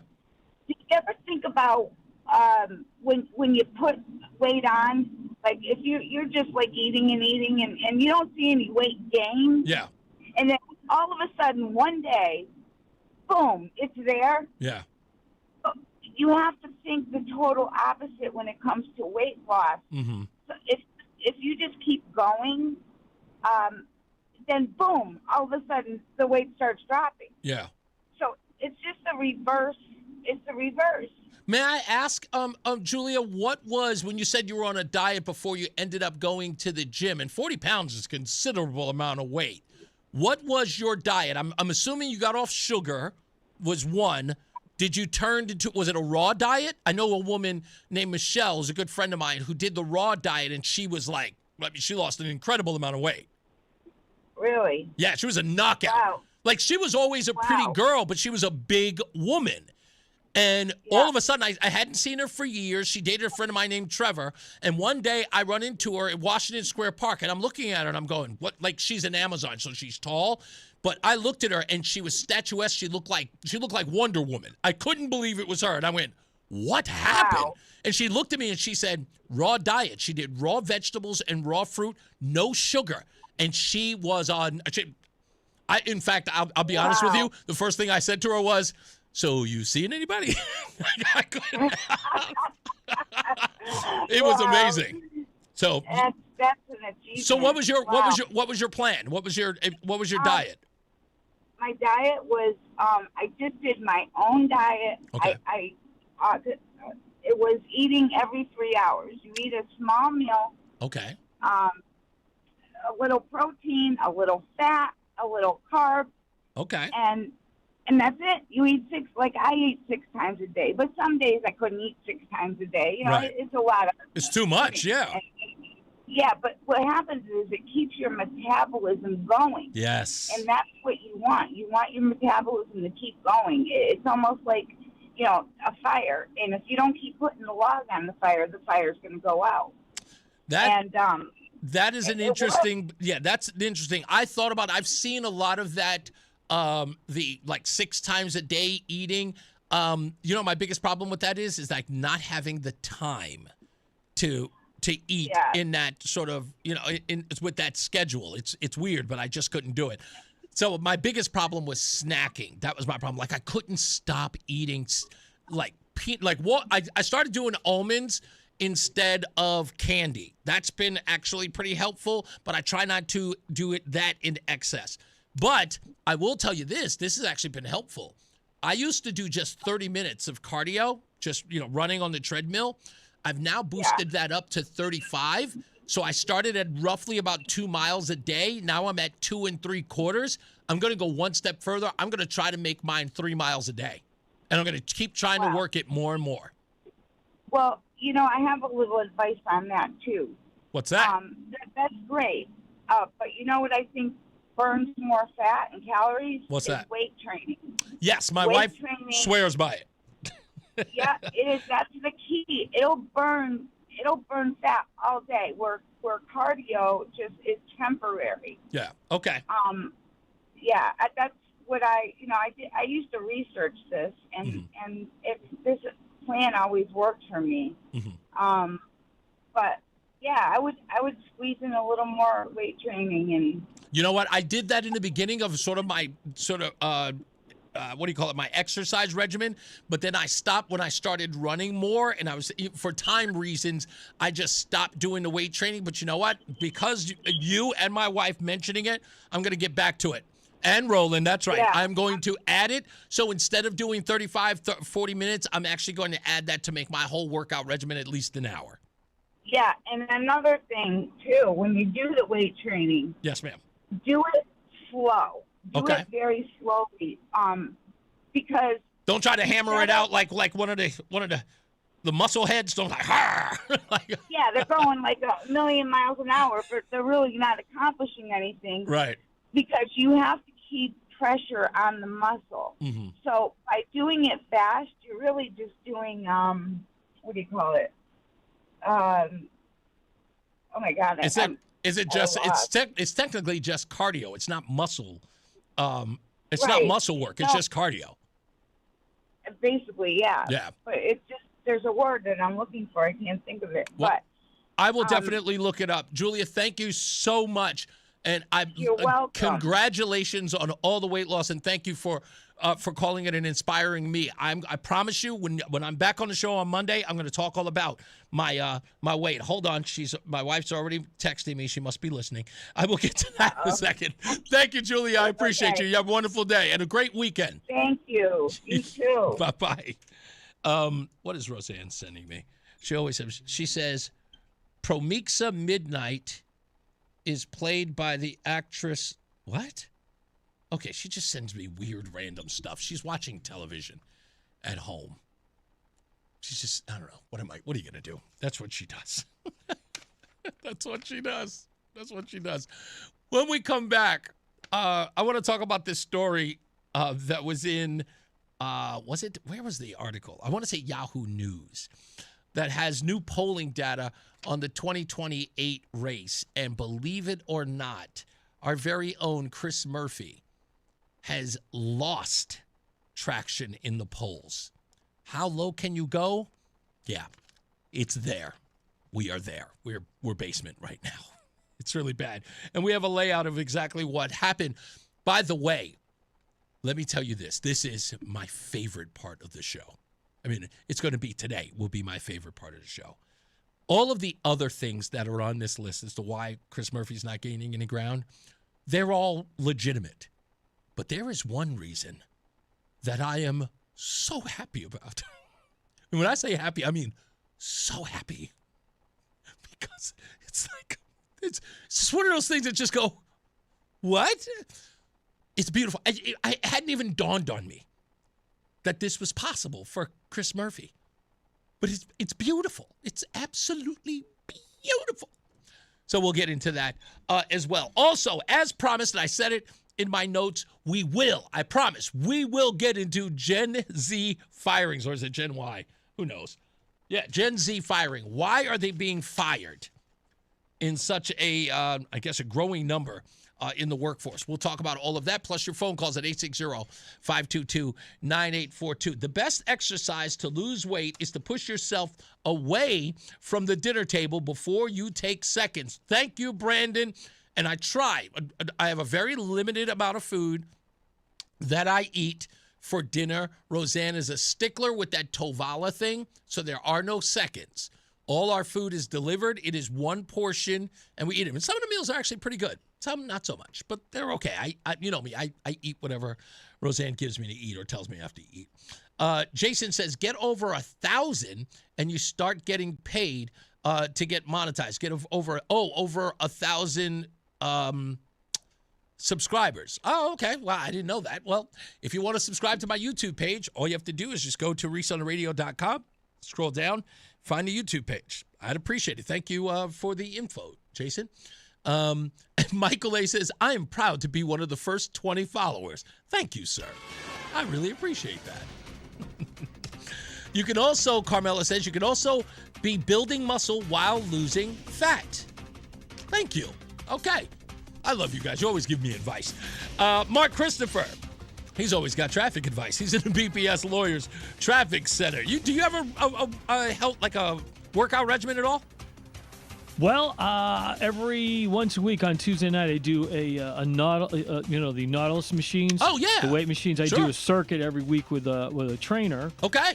And I went out today, did a 45-minute walk with the dogs. So No got doubt. a little walk in today. That's good. You're always wearing shorts and sneakers and That's sweats. right. Yeah, you That's always look right. like you're in the middle of a workout. That's right. It's you know what it is? It's just you want to be comfortable. Yeah. When you're a fat guy like me, you want to be comfortable, and that's what you wear.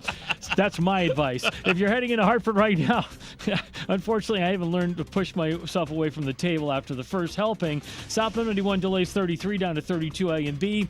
If you are traveling on the northbound side of 91, looking good. Cromwell up into Windsor Locks. Westbound 84 a little tight. Bulkley Bridge out to 45 Flatbush Avenue. Eastbound 84 no problems. 291 384 okay. 2 eastbound's okay into Glastonbury. 9 northbound slowing. Harbor Park to the Aragoni Bridge in Middletown. 91 southbound Meriden slowing 19 to 17. 84 eastbound Waterbury slowing by exit 18. Southbound on the Parkway a little tight by 46 in Hamden. South 95 New Haven tight 46 to 44. And 95 northbound on the Old Lime, East Lime, Town Line. Between exit 70 and 71, we have the left lane out with a crash there. Delays are approaching the Baldwin Bridge behind that. Traffic and weather together on the 8th. WTIC News Talk 1080. WTIC weather. The rest of today is breezy with occasional rain and drizzle working its way back in, a high of 55. Tonight, we're breezy this evening with some periods of rain ending after midnight, the low near 40. Tomorrow, a mix of sun and clouds for us with a high of 53, a pretty nice late March day, and tomorrow night will be cloudy with a low of 38. Sunday, we are mostly cloudy with a couple of showers in the afternoon, a high near 57. This is meteorologist Melissa Constanzer in the WTIC Weather Center. This is WTIC News Talk 1080 with Brian and Company in the morning, Reese on the radio in the afternoon, and news around the clock. WTIC and WTIC FM HD2 Hartford and Odyssey Station. 5 o'clock, Hartford temperature 50 degrees. I'm John Silva. WTIC 1080 News. The mayor of Hartford is proposing a city budget for fiscal 2027 that does not raise taxes. But Aruna Naralampalam says financial trouble at the city schools is getting worse. Board of Education now projects a $74.5 million deficit for next school year, and no one knows who, if anyone, will cover it. Here's WTIC's Dave Mager. The mayor says the superintendent and Board of Ed have failed to come up with ways to cut spending. All sides agree public education in the capital has already been cut to the bone. We cannot afford to fire more teachers. But Naralampalam says there's wide disagreement on how to cover that $74.5 million deficit. He says he won't dip into the city's $48 million rainy day fund. It's not really a rainy day fund, it's our oxygen tank. The city needs this to survive. It would push us back to the brink of bankruptcy, just so that they can ignore the challenges they face for another 6 months. The mayor is hopeful the governor will get behind an increase in the long stagnant state level of spending on schools, but with or without that, in the near term, the Hartford schools fiscal crisis persists. In Hartford, Dave Mager, WTIC 1080 News. In Farmington, police have released additional information about what they're calling an untimely death in town Thursday. Officers were called out to an address on Talcott Forest Road around 10 a.m. They found the person, 29-year-old Derek William Mercado Labonte, the Bridgeport resident, found in a wood line in the rear of a condo complex. They haven't given a cause of death, although they do say there was trauma on the body, and the death has been ruled a homicide. President Trump is knocking NATO allies over their lack of support over the war in Iran. He called them cowards. This as the U.S. military is deploying 3 more warships and 2,500 additional Marines to the Middle East. Once again, he says what he said, and once again, there's no indication that NATO more broadly is interested in joining this operation. Individual countries may be in talks with the United States. The British certainly have signaled that they're considering things, but as an alliance, the signal that's come from many members is this isn't necessarily a NATO concern. In the meantime, multiple sources are telling CBS News the Trump administration is making preparations for ground troops in Iran. Military consultant Jeff McCausland. It does appear that the administration is reviewing this possible option. It furthermore suggests that they assumed at the onset this conflict was going to be relatively easy. There were suggestions the president, in discussion with some foreign leaders, had said that it might only take 3 or 4 days. Investigation continues into the death of a 12-year-old girl in Enfield. Eve Rogers was found unresponsive Thursday morning in her home on Elm Street. She was later pronounced dead. State Police, Major Crimes assisting in that investigation, as is the Department of Children and Families. The Office of the Chief Medical Examiner is working to determine an exact cause of death. Over 4,000 people have been told to evacuate due to flooding in Hawaii. A 120-year-old dam is in danger of failing. This is Governor Josh Green. People have to stay safe. If there was water around your home and you can't get out, go to the upper floors of your house.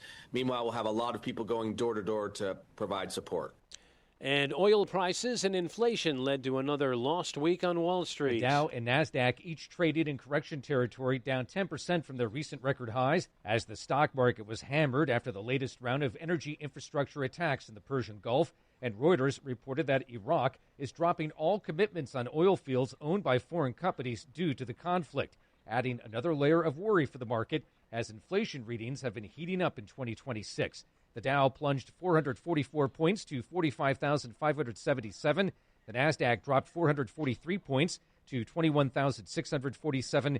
And the S&P lost 100 points to 6506. Jason Brooks, CBS News. And for these stories and more, go to WTIC.com. I'm John Silva, WTIC 1080 News. Let's take a step back in time to an era when things were built right, built to last, and a handshake meant something. Yankee Home delivers that same craftsmanship still today. If your bathroom has moldy corners, dingy grout lines, broken tiles, and rust stains, it's time to call Yankee Home. You can have a brand new, bright, beautiful bathroom in as little as 1 day. That's right, 1 day. From design to demo, plumbing to final product, our team will transform your bath fast. Every job is done right the first time, never cattywampus. For a limited time, get free installation on any bath or shower system. Call Yankee Home at 1-800-885-HOME. That's 1-800-885-HOME. Or visit yankeehome.com. That's yankeehome.com. Yankee Home makes it easy as can be with our never cattywampus lifetime guarantee. Yankee Home. On approved credit, restrictions apply. The hour that packs a punch. It's Reese on the Radio on WTIC News Talk 1080. Yeah, let's do the thing here. News. Carl Palmer of Emerson, Lake and Palmer. He is a drummer from that band, turned 76 today, and I don't know any of their music. I don't know why. I don't. I really don't. Maybe Mark Christopher can tell me who they were. Emerson, Lake and Palmer. I probably have heard of them, but they don't ring a bell right now. Jimmy Vaughn of the Fabulous Thunderbirds, guitarist, born in 1951, turned 75 today. The blues icon is Stevie Ray Vaughan's older brother, known for the song Tough Enough. I actually like that song and know it. In a band that I thought was going to be huge because I love this song, Alex Caporanos, the singer and guitarist of Franz Ferdinand, turns 54. And he had the smash hit called Take Me Out. I really like that song. And I thought there was going to be a resurgence, if you will, of that kind of rock music coming back. But it didn't really take off. It's sad. But, whatever. It's still, I think it's a great album. Anyway, other album chart anniversaries, 44 years since the Joan Jett and the Blackhearts released I Love Rock and Roll and began a 7-week run at #1 on the Billboard Hot 100s back in 1982. 55 years ago, Me and Bobby McGee by Janis Joplin hit #1 on the Billboard Top 100s in 1971. And 62 years ago, The Temptations' Meet the Temptations debut album was released in 1964, Motown's first step towards soul supremacy, with early hits like The Way You Do the Things You Do. That's an iconic label and a group. I was not really a Motown person. It took me plenty of years to understand the Motown sound. Not that I'm really a big fan of it today, but I understand its significance. I know a lot of other people are in there. Mark Christopher, he's a big Motown Detroit sound guy. He's in the BPS Lawyers Traffic Center. Okay, now this is Emerson, Lake and Palmer. Yep. Anything else I would know by them?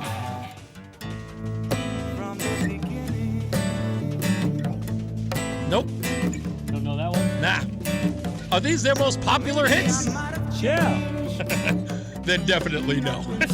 I love this song from the beginning. I figured this would be in your wheelhouse. How about Fanfare for the Common Man?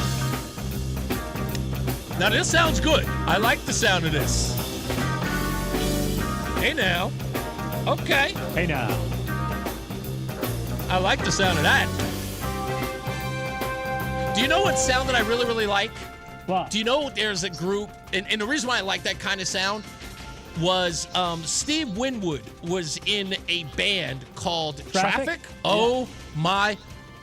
Medicated Goo is such a great record. I play it all the time. Do you really? But I love that song. I love it. Of course I don't have that. Yeah, of course not. Medicated Goo is such a good record, and Steve Winwood sounds great. And I couldn't believe that he went so top 40 after hearing that, because of course I heard Medicated Goo afterwards. Right. And I'm listening to, I heard the song like randomly, and listening to the guy singing, I'm going, why does that guy sound familiar? Stevie Winwood. Yeah, man. He had so many great songs. And he had 80s. pipes, my friend. Yes, he did. Yes, he did. And he's still touring. Yeah, he was I know. touring last summer. I know that. So there you go. The great Steve Winwood. Yeah. Well, if you're heading into Hartford right now, it's a pretty decent ride. Really, not a lot of people out there. I'm guessing everybody went home early to watch the tournament. Southbound 91 delays 33 down to 32 A and B. East and westbound 84 is okay. Farmington and Vernon 2 eastbound's okay in the Glastonbury. Quiet Middletown, a little slow. 91 south sluggish from 19 down to 17 in Meriden. 84 eastbound Waterbury slowing 17 to 18. South 95 New Haven tight 46 down to exit 44. And we still have that crash 95 northbound on the old line, east line, town line between exit 70 and 71. Left lane out there. Delays are approaching the Baldwin Bridge behind that. Also a little slow 9 southbound as you try to transition to 95 northbound because of that accident. Traffic and weather together on the 8s. WTIC News Talk 1080. Traffic is brought to you by the Heyman Law Firm. If you or a loved one has been the victim of medical malpractice, know that you are not alone. Call 1-800-HEYMAN and they will get you the answers and advice you deserve. Attorney John Heyman is your legal authority in medical malpractice. Call 1-800-HEYMAN. WTIC weather.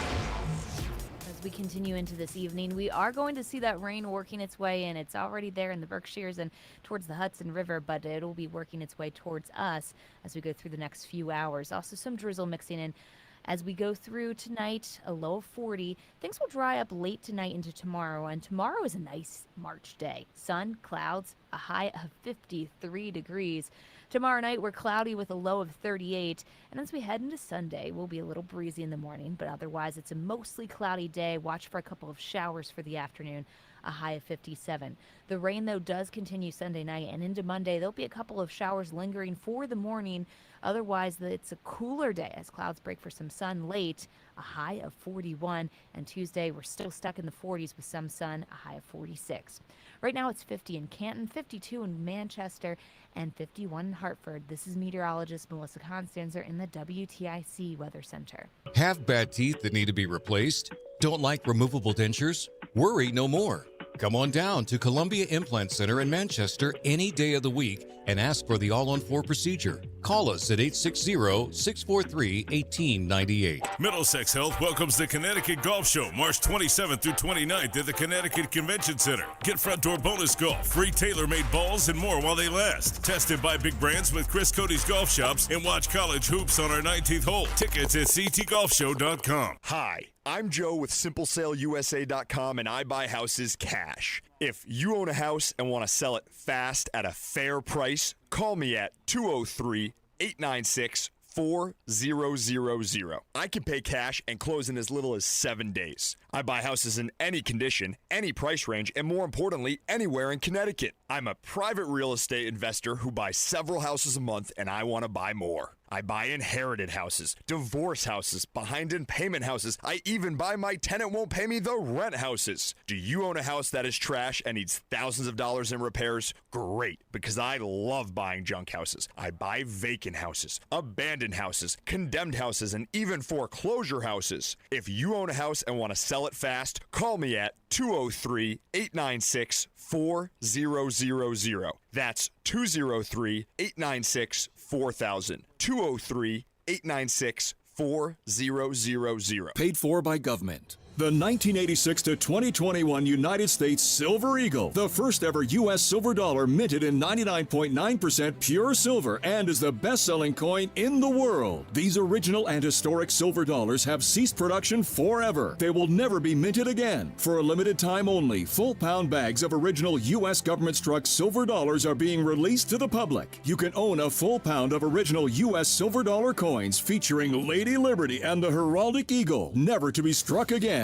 Guaranteed. Call now to secure original United States Silver Eagles by the pound. The first U.S. silver dollars ever to be struck in 99.9% pure silver. Plus, receive a free bonus, an American Collector's Pack valued at over $40 and free shipping with every order. Call 1-800-560-6468 now to secure your full pound bag of United States Silver Eagle coins before they are gone. That's 1-800-560-6468. It's Reese on the Radio on NewsTalk 1080 WTIC.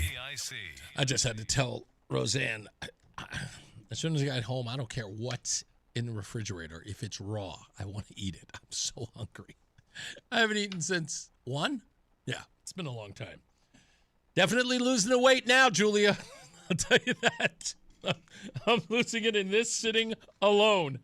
I'm definitely out of sorts. I'm so hungry. It's really bad too. This is like when I was 15 and homeless hungry. That's the way it feels. It's like, it is so bad. You think Roland's like, it can't be that bad. It is that bad. It is not. Now, listen to me. Now you're being dramatic. My ribs are touching. Now you're being dramatic. When you're 15 and homeless, you didn't have a 1 o'clock meal.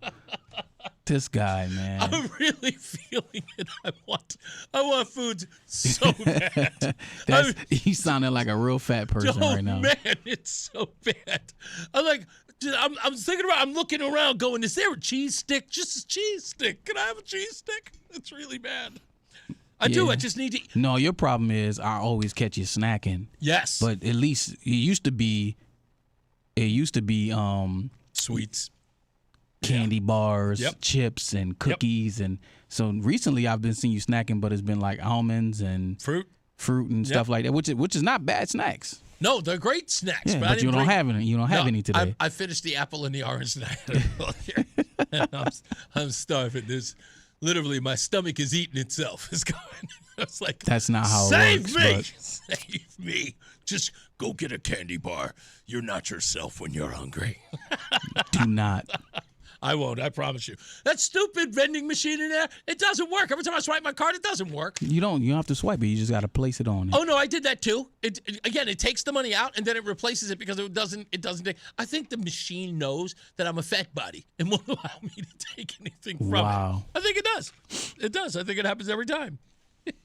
Craig says, suck it up. Yeah, thank you, Craig. He said, I had a hard-boiled egg at 1 o'clock this afternoon. Craig, you are nowhere near a fat body. Maybe you are. I don't know. I don't think so. No bueno. Really fast way to lose weight. Might as bring a sleeping bag into the bathroom. What? He was talking. So Joe, he says that he's hoping that I don't have the neurovirus. He says, I never get sick, but that's exactly how I felt when it started, headache and lethargic. He says his brother Jared had it last week. And he says, yeah. He says, really fast way to lose weight. Might as well bring a sleeping bag into the bathroom.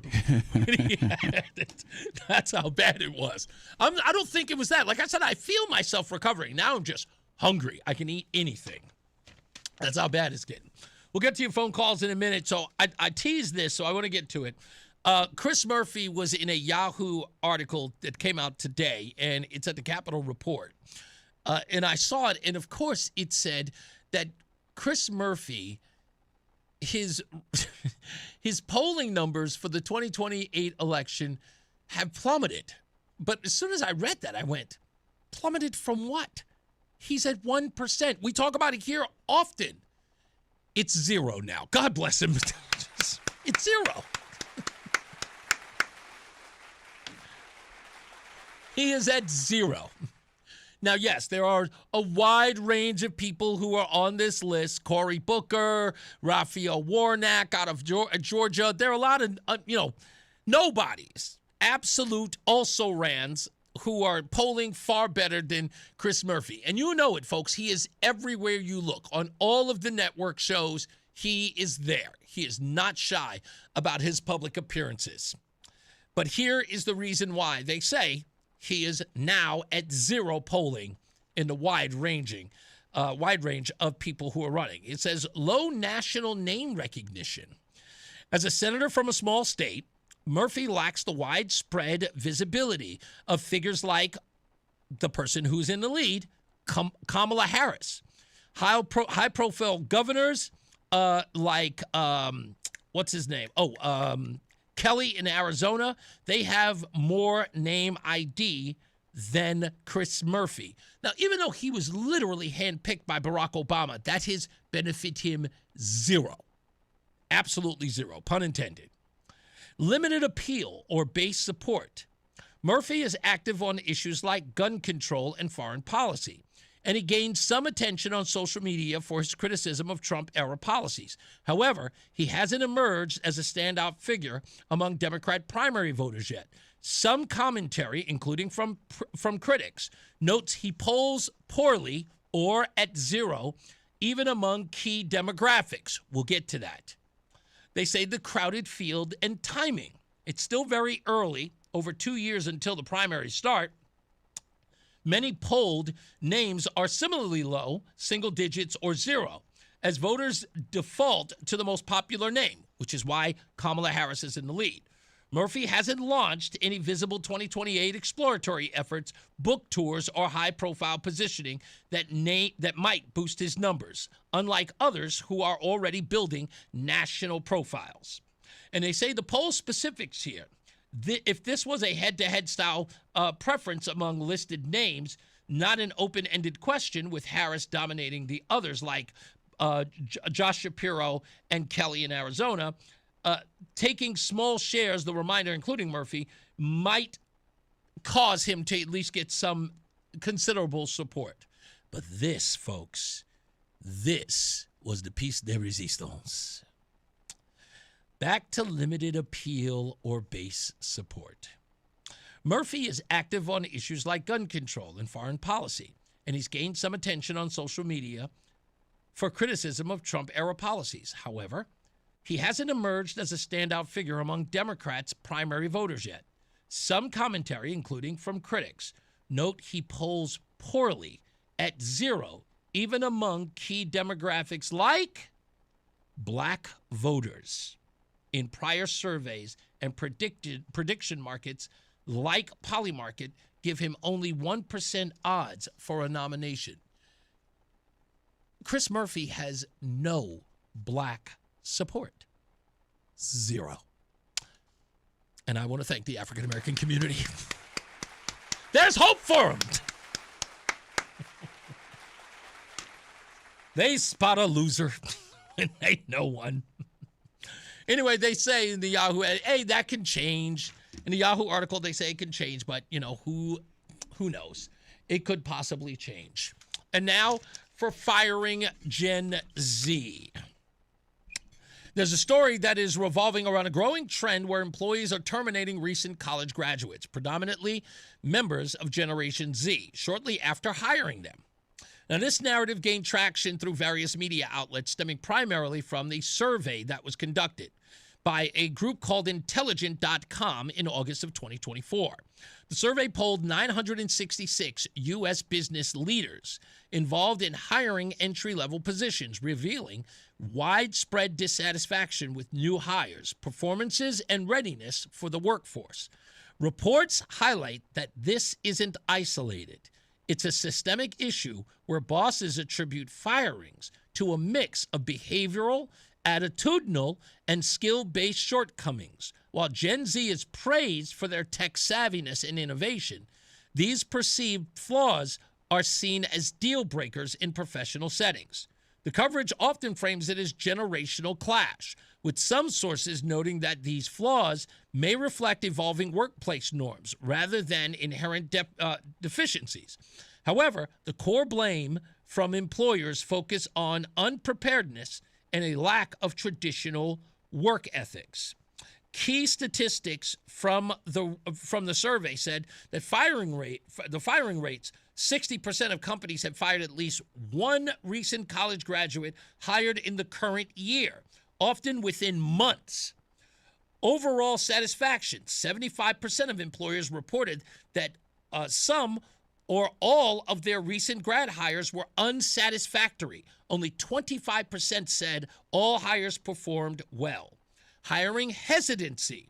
1 in 6 managers are now reluctant to hire recent graduates, and 1 in 7 companies may avoid them entirely next year.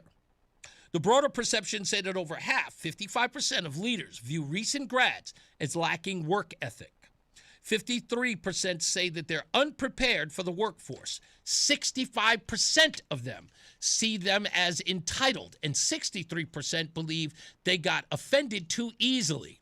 Additionally, 90% recommend etiquette training for new grads. These figures underscore a rapid turnover cycle, with many firings linked to an inability to adapt quickly to professional environments. Here are their view of the key firings, according to this report. Lack of motivational initiative, that's 50%. New hires often wait for explicit instructions rather than proactively tackling tasks, leading to perceptions of laziness and disengagement.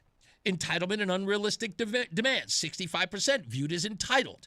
Grads may expect rapid promotions, flexible hours, or high pay without proving value, which bosses see as an overreach. Quiet quitting mentality. Employees do the bare minimum, frustrating teams that expect collaboration and extra effort. And lastly, poor work-life boundaries.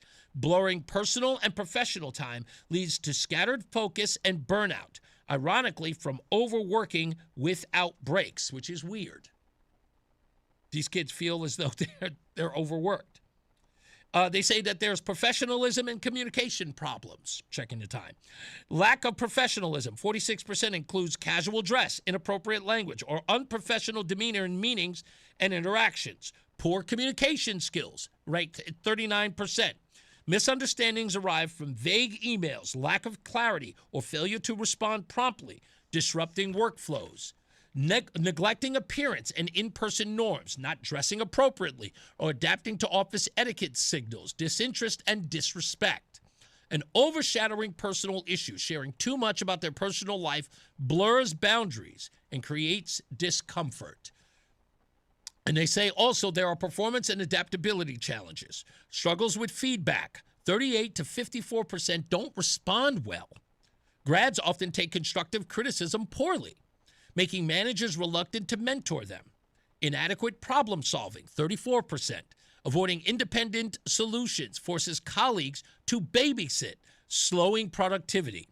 Disorganization in time management. Chronic lateness, 20% often late to work, 18% late to meeting. Missed deadlines, 15% hand in assignments late, and the inability to manage workloads. 21% highlight unreliability and expecting hand-holding, relying too heavily on guidance rather than autonomous work frustrates teams and reduces efficiency. That's according to all of this. So, not that I expect Gen Z to be unemployed, but maybe they can work on a lot of those things. And those are core when I was growing up. And it turns out that every one of these things, as I looked at them, were everything that I was told as a kid that I needed to do in order to get raises, promotions, recognition, acknowledgement, all of those things I was looking for. I would quit a job if they didn't notice that I was doing those things. Or if I didn't have support from the team that I was going all out, if I was doing long hours or showing up on weekends or on call while I was on vacation, that I'd pick up the phone if there was a problem with my team, that I was always readily available. If I didn't get recognized for that, I was out the door. These kids don't even do that. Sad. We'll be back. More news, more views, and, of course, your phone calls at 860-522-WTIC. Mark Christopher, he's getting you home. He's in the BPS Lawyers Traffic Center. Hey, Mark. All right, Reese, thank you very much. Well, it's a good ride through Hartford right now. Not much going on. It's very quiet for Friday afternoon. Westbound 84, a little tap of the brakes coming out of the tunnel out to 46 Sisson Avenue. 84 eastbound losing a little speed, 48 Capitol Avenue into the tunnel. 91 southbound slowing 33 down to 32 A and B. A little tight again, 19 down to 17, 91 south in Meriden. Heading toward Waterbury, 84 eastbound slowing 17, 18 westbound 84 slows on the Mixmaster. Southbound Parkway a little tight as you move from 50 down into the West Rock Tunnel. 95 southbound New Haven slowing 46 down to exit 44. A little slow traffic 95 northbound in Old Saybrook as you approach the Baldwin Bridge. Earlier accident between 70 and 71 on the northbound side of 95 has been cleared. Traffic and weather together on the 8th WTIC News Talk 1080. Brought to you by USPS Ground Advantage. Pump up the volume. Business moves fast. When you ship with USPS Ground Advantage, you can keep up with confidence. Visit USPS.com/Ground Advantage to learn more. WTIC weather. Getting breezy for the rest of today with some rain and drizzle coming through, coming down from a high in the mid-50s. Tonight we're breezy this evening with some periods of rain ending after midnight, a low of 40.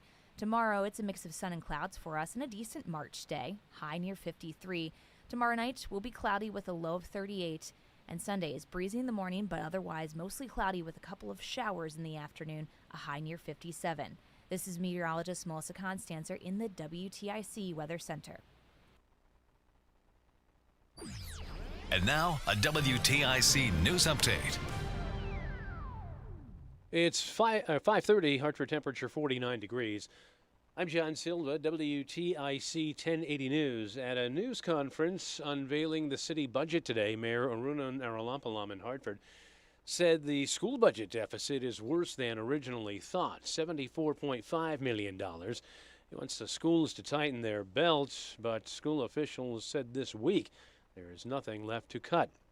Person riding a bike collided with a vehicle in Waterbury today. 42-year-old Derby resident sustained serious but non-life-threatening injuries. The crash occurred at Charles and 5th Streets. Death of a man whose body was found Thursday in Farmington has now been ruled a homicide by police there. They say 29-year-old Derek William Mercado Labante's body had trauma. He was found in a wood line in back of a condo complex on Talcott Forest Road. Iran has threatened recreational and tourist sites worldwide and insisted it is still building missiles. Its supreme leader issued another statement on Friday. The U.S., meanwhile, deploying more warships and 2,500 Marines. 3 weeks into the war, it launched alongside Israel. A struggle between a Massachusetts transit officer in Boston and a knife-wielding suspect. The officer's gun went off during the struggle, says Police Superintendent Richard Sullivan. Was not shot. No one sustained a gunshot from this incident.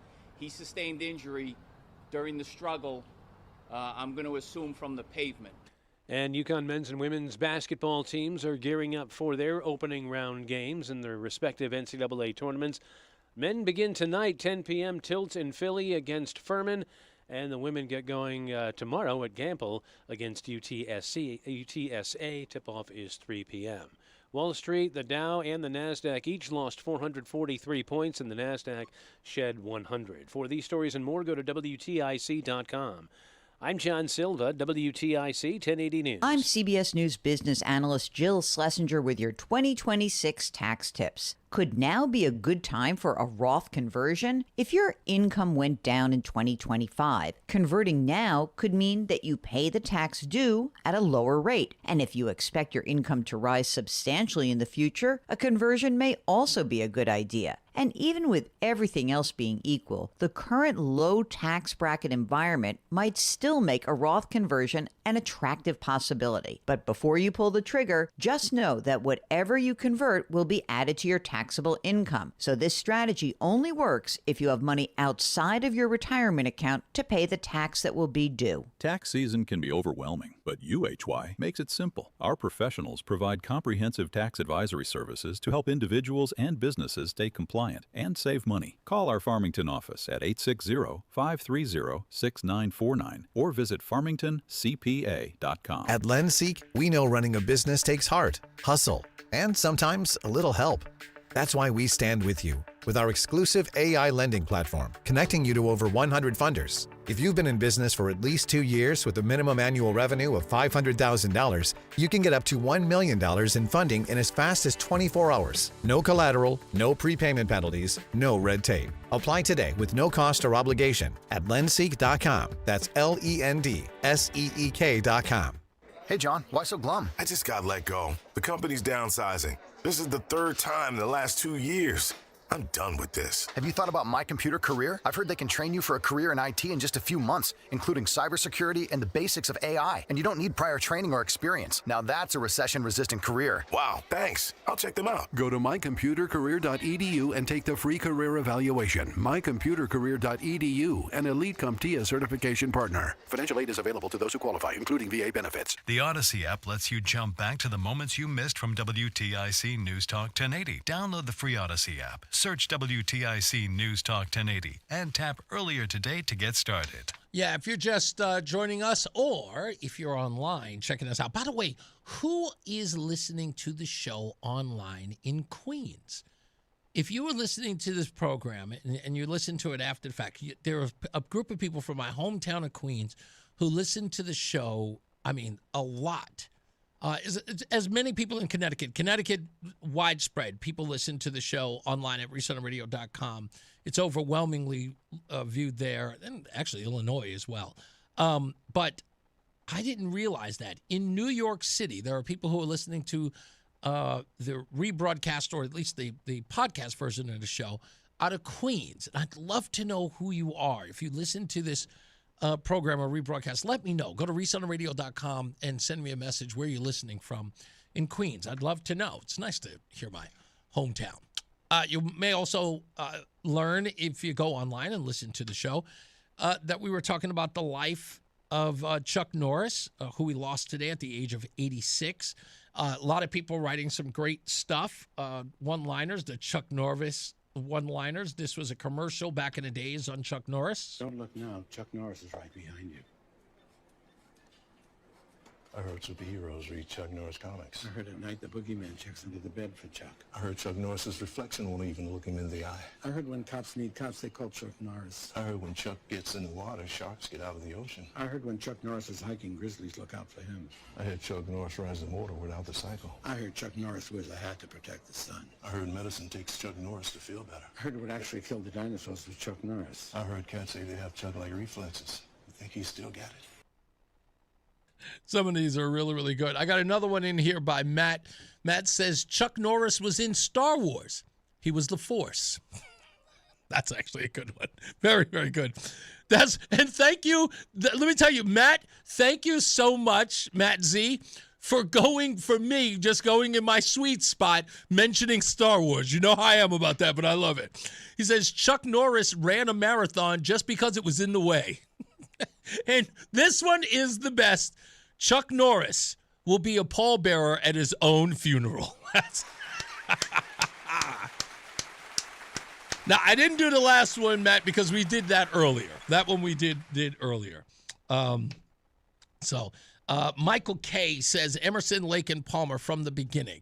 I don't know. Like I said, I'm not familiar with them, and I don't know why. I might need to hear a song that I might know. I'm going to go check them out later on. I hate it when I don't know music that you guys know and love, because I feel like, I'm out of touch. So, calling myself a music guy, and I don't even know who that Emerson, Lake and Palmer is. I feel like I've heard of them before. I don't think I've ever listened to their music. I just don't. I'm sorry. I'm working on it. I can't hear everything. Is this breaking news? Oh, okay. That's not really breaking news. I'm sure somebody will report on it. Let's get another check of traffic and weather. Mark Christopher is here. Is this them? Yeah. Okay, now I know who they are. Karn Evil 9. Okay. Now you're talking. At least I know this song. There you go. I knew you would know one of these. I'm just saying. I'm not under a rock. There's something out there I knew. So well, again, I don't listen to a lot of different music. Like Jethro Tull, there are some songs that Chris B had introduced me to that now when I hear on the radio, I'll go, oh yeah, Chris likes this song. And I don't know any of the words.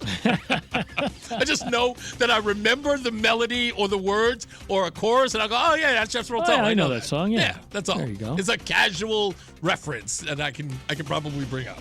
Well, now you know you're Emerson, Lake and Palmer. Thank you. Much appreciated. Thank you, Always sir. learning new things on the big Reese on the Radio show. Always learning. That's right. Hey, if you're heading into Hartford right now, 91 southbound, Reese slowing 33 down to 32 INB. Other than that, it's quiet in the Hartford area. If you're traveling 91 southbound into Meriden, a little slow, 19 down to 17 for the Wilbercross Parkway. Heading toward Waterbury, 84 eastbound, you'll see some delays, 17 to 18. Westbound, 84 Waterbury, slightly slow at the Mixmaster. South on the Parkway, a little tight getting by 50 in Hamden toward the West Rock Tunnel, and 95 southbound, slowing in New Haven, 46 down to 43 in West Haven. Traffic and weather together on the 8 WTIC News Talk 1080.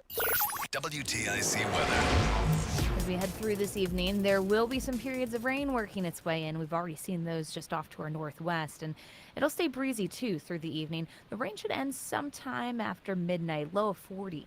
Tomorrow, nice day. Sun, clouds, and a high of 53. Can't beat it for March. As we head through tomorrow night, cloudy with a low of 38. Heading into Sunday, we're breezy in the morning. Otherwise, though, it's a mostly cloudy day, and we will have a few stray showers in the afternoon, a high of 57. Rain will pick up into Sunday night, and we'll have a couple lingering showers then for Monday morning. Otherwise, though, Monday is a cooler day for us with some sun breaking out late, a high of 41. Tuesday will stay cool with a high of 46 and some sun. Right now it's 49 in Vernon, 50 in New Britain, and 51 in Hartford. This is meteorologist Melissa Constanzer in the WTIC Weather Center. For all station contest rules, go to WTIC.com and click contests. That's WTIC.com and click contests. Looking for the best ways to prepare for retirement this year? Then be sure to tune in to Johnson Brunetti's Money Wisdom tomorrow morning at 8:30 a.m. right here on WTIC News Talk 1080. Hair Volume from New Nordic will make your hair look thick and healthy. Available as a tablet or delicious gummy. Hair Volume is available online at Amazon and at newnordicusa.com or in the hair care aisle at your local CVS. Join us this Sunday for Tumalo Financial, your go-to for retirement planning and taxes. Tune in to the father-son duo from 7 a.m. to 8 a.m. or catch replay from 5 to 6 p.m. Tumalo Financial, retirement planning with integrity on WTIC News Talk 1080. We just want to have enough money for retirement. And travel to visit our grandchildren. I understand. That's why at Fisher Investments, we start by getting to know each other, so I can learn about your family, lifestyle, goals, and needs, allowing us to tailor your portfolio. What about commission-based products? We don't sell those. We're a fiduciary, obligated to act in your best interest. So how do your management fees work? We have a simple management fee based on the value of your portfolio, so we do better when you do better. We appreciate that kind of transparency. We also check in with you regularly to keep you up to date on the markets and your portfolio. What other services do you offer? As a client, you have access to resources on investing, financial planning, estate planning, Social Security, Medicare, and more. Wow, it sounds like Fisher Investments has everything we need. At Fisher Investments, we're clearly different. Learn more at FisherInvestments.com. Investing in securities involves the risk of loss. At Uline, the prevailing opinion is, if you don't live it, you don't believe it. The people at Uline believe in hard work, and they live it by being there 24/7 to answer your call, having 41,000 items in stock, and offering same-day shipping from 12 locations across North America. Business owners, sellers, buyers, shippers, and packers believe it. Uline is the hardworking, dependable source for your shipping and industrial supplies. Visit uline.com.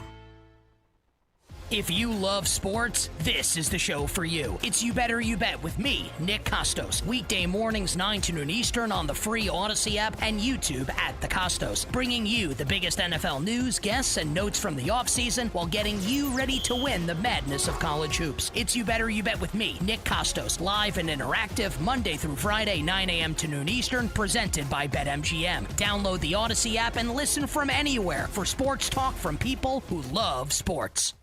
What's up, everybody? You know who it is. You know who it is. You know who it is. It's Reese on the Radio. Frederick Douglass of the 21st century.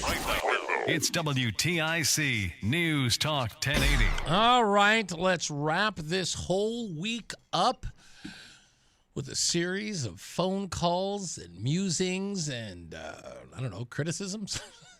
Whatever the case may be. Let's take some phone calls and get out of here. Let's start with Steve, who is in Meriden. Hello, Steve. How's that, Reese? That is brilliant. Thank you, Steve. I appreciate you. I waited an hour to play that. I'm sorry. I have a certain time when I grab phones, but thank you for waiting for that. Okay, Steve, here's three subjects I want to get you quick. Real quick. I was stationed with Chuck Norris in the Philippines. Yes. In 1964. Wow. 65. His first name is Carlos. Yeah. I knew him as a casual acquaintance, and he was a little crazy then because he used to kick at the buses with his famous kick. Yeah. Down in Angeles City. That's a city next to the base there. And another point, too, I was stationed with Mike Huckabee at Cape Cod back in 67. They were both in the Air Force. And talk about completely different individuals. Yeah, they were casual acquaintances, not knowing that they were going to become famous later, you know? Yeah, indeed. And you mentioned Tweedledum. Chris Murphy, no black support. I love that when you beat him up because he's Tweedledum, you know? And Tweedledee, his buddy there, I think his son is a state representative from some.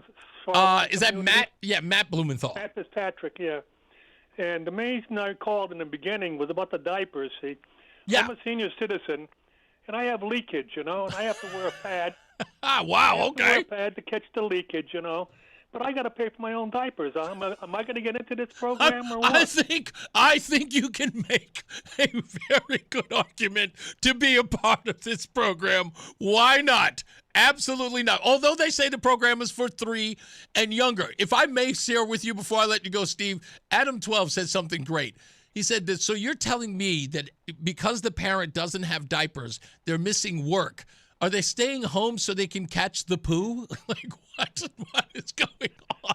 I work at the crossing guard, and I have to go out on my post, and I got to be careful by the time I leave and the time I come back, because I could end up in trouble in the middle of my shift. Totally understand. Thank you, Steve. Have a good one, sir. Have a great weekend. That's so bad. Lori is in Glastonbury. Hello, Lori. I really don't know how to follow that up. Nice try. I'm at a little bit of a loss. Yeah, me too. Me too. Okay, all right. Well, at least we're in it together. Yes, so yes, ma'am. Today has been a very wide-ranging show, and I appreciate that. Thank you. When I heard that Chuck Norris passed away, I immediately thought of all of those things like Chuck Norris. You know, medicine takes Chuck Norris to feel better. Right. But it also just kind of made me a little melancholy because, you know, I'm a Gen Xer. And so all of first of all, these things usually happen in threes. Mm-hmm. So if he is the first one, I'm not, it makes me nervous about the next one's coming. We did get another one. We did get another one, and it was, I have to look it up, but someone the same day, another person who was, I would guess, somewhat famous has also passed away. From the life of me, I can't remember. He's an African-American man, older. It passed as well. If somebody's in the chat room, let me know who that was. But I saw it immediately after I saw the Chuck Norris passing. And for some odd reason, his name escapes me. Well, as a Gen Xer, when David Bowie passed, it hit hard. When Prince passed, it hit hard. Today I heard about this, and I'm like, okay, so I need to prepare myself for the fact that all of the iconic people from my childhood and teenage years, they're going to start passing away, and I have to get my brain in line with that. You know what, Lori? You're not alone there. You know what I was saying to myself as I was walking to my car this morning? I said, I remember when Lawrence Welk passed away, and I said to myself, wow, I was, maybe a teenager, if not in my 20s at the time. I was like, wow, Lawrence Welk. But I always felt a considerable distance in his age. Like when you find out his age, you kind of go, okay, I'm nowhere near there. I'm 20, 30 years old. Now you see 86. Right. And the minute that I said it about Lawrence Welk, I said 86 years old. I went, I'm 56. So I'm sitting up there going, please, God, give me as many. I need another 30. I can deal with another 30 if I can. And I had to take that into consideration. Although I was not doing very well when George Michael passed away because he was 54 and I was working on 51. So I was not happy. Well, recently a friend of mine passed away with a massive heart attack at 57. And I'm going to be 57 at the end of the month. So it's, I'm looking at Chuck Norris. I'm looking at my friend. I'm thinking, okay, getting old is not for the weak at heart. Yeah. We have to get comfortable with it. We just do at some point. I know. I don't like it, though. I don't like it. I know. I'll tell the story on Monday. Thank you, Lori. I appreciate you. God bless. Have a great weekend. Bye-bye. You got it. Let's go to, is Bob in Waterbury. Let's go to him. Hello, Bob. How you doing, Reese? How's it going I'm today? all right, sir. What do you got? When you were talking about Lawrence Welk, years ago, I used to read a newspaper, and you see Joe Schmo died at 67 years old. Right. And, he retired 2 years ago. Well, in January, I turned 65. I'm that guy now. Yes. You know what? As a young black guy living in Manhattan, do you remember that whole statistic that said that a certain percentage of black males don't live to see their 21st birthday? I was 20. Yeah. I was losing it. I was like, no. Oh, yeah. Yeah, so now I'm going to stop reading newspapers because I'm going to read my own name. Good All point. right, you have a good week. Thank you, man. You too. That always miffed me. I was like, I don't like when these statistics come out. I have to be talked off a ledge every time. Every time. Mike is in Newington. Let's go to him. How you doing, sir? Hey, how you doing, brother? I'm all right. What's up? I was hoping to get you before somebody already gave you the answer to the most known Emerson, Lake and Palmer song. Oh. But he gave that one to you. That's called Carnival Number 9. I saw the name of it, but I couldn't recognize it. It's actually in my paperwork. Right. Well, listen, I just posted on your Facebook page probably the second most popular song that you probably know it. So when you get a chance to go to your Facebook page, you'll see it there. Okay, you got it. Now, one last thing, the Chuck Norris thing, and I heard there's somebody rolling them off before I got on the phone. But did you hear the one about Chuck Norris walked into a feminist convention? Tell it, because it's the best one. Chuck Norris walked into a feminist convention and walked out with a sandwich and his shirt ironed. Absolutely the best. Have a great weekend, Thank brother. you, man. You too. Absolutely. That, by far, is on the top 10 list. I love that one. Matty O is calling. Well, actually, Matt is in Hartford, not Matty O. How are you, Matt? Hello? Yeah. Hey, Matt. What's up? Yeah, I was going to say, we're talking about getting older, and I just hit early retirement eligibility age. Okay. Is that 62? When you're at work and you use the phrase the Reader's Digest version, yes, and people don't know what you're talking about. You ever have that one? Yes. In fact, can I tell you this real quick before I get to the other ones? You'll love this one, Matt. So I'm working for our former sister station, WRKO, in Boston, and we're giving away season tickets for as a raffle to the kids for the Red Sox game. And the raffle was a piece of paper, and someone had taken, I guess, the raffle fill-out form clearly from the 80s. And a young kid in his 20s was writing on it, and he stops and looks at me, and he goes, "What in the hell is a daytime phone number?" To which I responded, "What do you mean you don't know what a daytime phone number is?" He goes, "I've never heard that phrase before. That's when I knew I was old." And I was in my 30s then. Yeah. So that was exactly where I was. Daytime phone number, lost on that kid. And Reader's Digest version, having to explain that to my wife was not a great conversation. Oh, well. It happens. Thank you, Matt. I appreciate you, buddy. Have a great one. You too.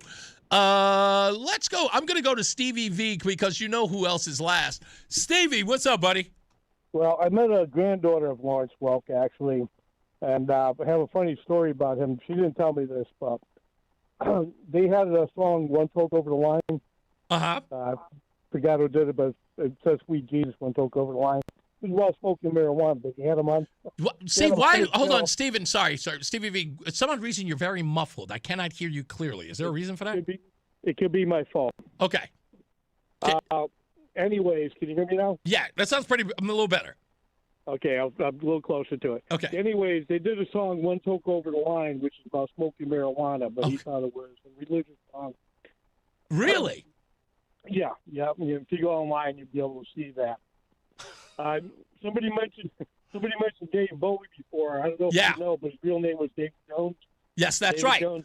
And he was made, can you believe it? His name was Davy Jones, and he was forced to change his name to David Bowie because of Davy Jones from the Monkees. Exactly.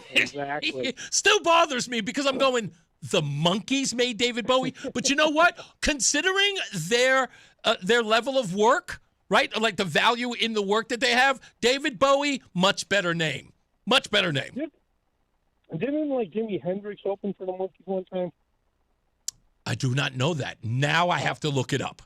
I'll have to check it. I couldn't remember anything about Emerson, Lake and Palmer, but I do know somebody named Emerson because of the band. Really? Okay. That's actually, I'm not going to lie, it's actually a kind of cool name. That's an actually really, really cool name. Thank you, Stevie V. Real quick. You got a Chuck Norris joke? Oh, real quick. Go ahead. You heard the one about the boogeyman checks under the bed for him? Yes. For Chuck Norris? I did. That's actually a really, really good one, too. Thank you, Stevie. Right. Let's go to him. You know it. You love him. And he always calls on Friday. White Mike is in the house. What's up, buddy? Hey, man. So I think it's pretty sneaky for the biblical apocalypse to be possibly kicked off during freaking March Madness. What? What happened? Dude, have you not seen there's a big PSYOP going on? First of all, let's talk about PSYOPs. We're being told that Joe Kent, 11 combat deployment Green Beret hero, is now a traitor who sold out his country. I ain't buying it just because he decided to stand up against something. You ain't PSYOP me on that one. Okay, but I'm finding some inconsistencies with his public persona versus where his stance is now. And I mean, there's verifiable evidence that he is kind of inconsistent in his stance. Well, people change, man. I'm not disputing that. But what I'm saying is that saying that you changed or suggesting that in good conscience you couldn't, and it turns out that there was an investigation into it. I want it to play out, and if it looks fishy, look, we'll notice it. You know, I'm not going to take the official narrative of anybody in Washington.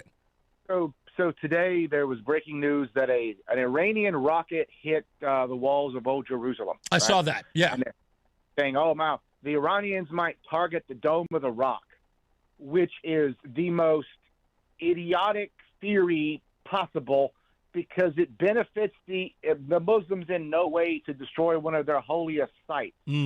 But the temple has to be destroyed. The dome has to be destroyed so the second temple can be rebuilt. Okay, so right.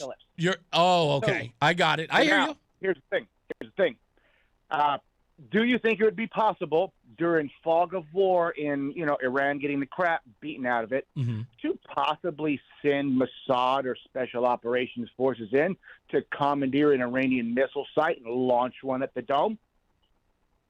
There's a likelihood, of course. I don't see why they wouldn't.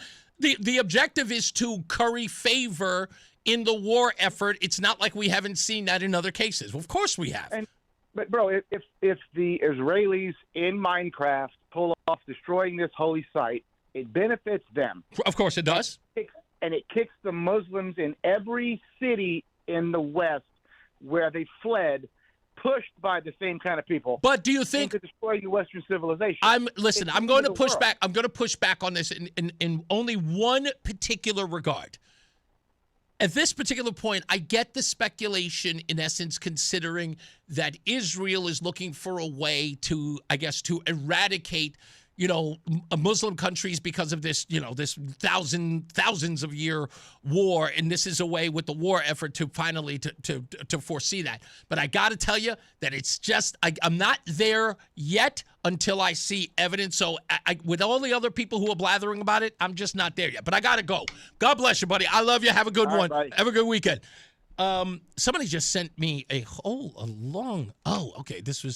Stevie V. Stevie V sent me this whole thing about Jimi Hendrix. Okay, I'll look it up. I'll make sure I look at it. It's time for me to get up out of here. You guys have a wonderful weekend. As I always say, radio is free, so we thank you for paying attention. Remember to keep JC in your hearts and in your mind. Sean Patrick, we love you and we miss you. Remember that panic is not planning, so plan your work and work your plan. Me, I'm Reese on the Radio. You have a good night, a pleasant tomorrow. We'll see you back here on Monday. Just because you missed out on Roseanne, we might bring her back. If she's better, we'll bring her back on Monday, so she can come say hello. Mark Christopher, he is getting you home. He is in the BPS Lawyers Traffic Center. What is that? Did I just hear a caller who was leaking? Yeah. A few minutes ago? I'm like, he's leaking. I wouldn't expect him to say that, which was why my uncomfortable laughter was like, I know. What? I thought he was joking. I'm like, holy crap, he's serious. He's leaking, man. Get out of here. Goodbye. Have a great weekend. Reese, if you're heading into Hartford right now, this traffic report being brought to you by Columbia Implant Center in Manchester. And 91 southbound delays 33 down to 32 A and B. Other than that, everything else is moving well. 91 northeast and westbound, 84 route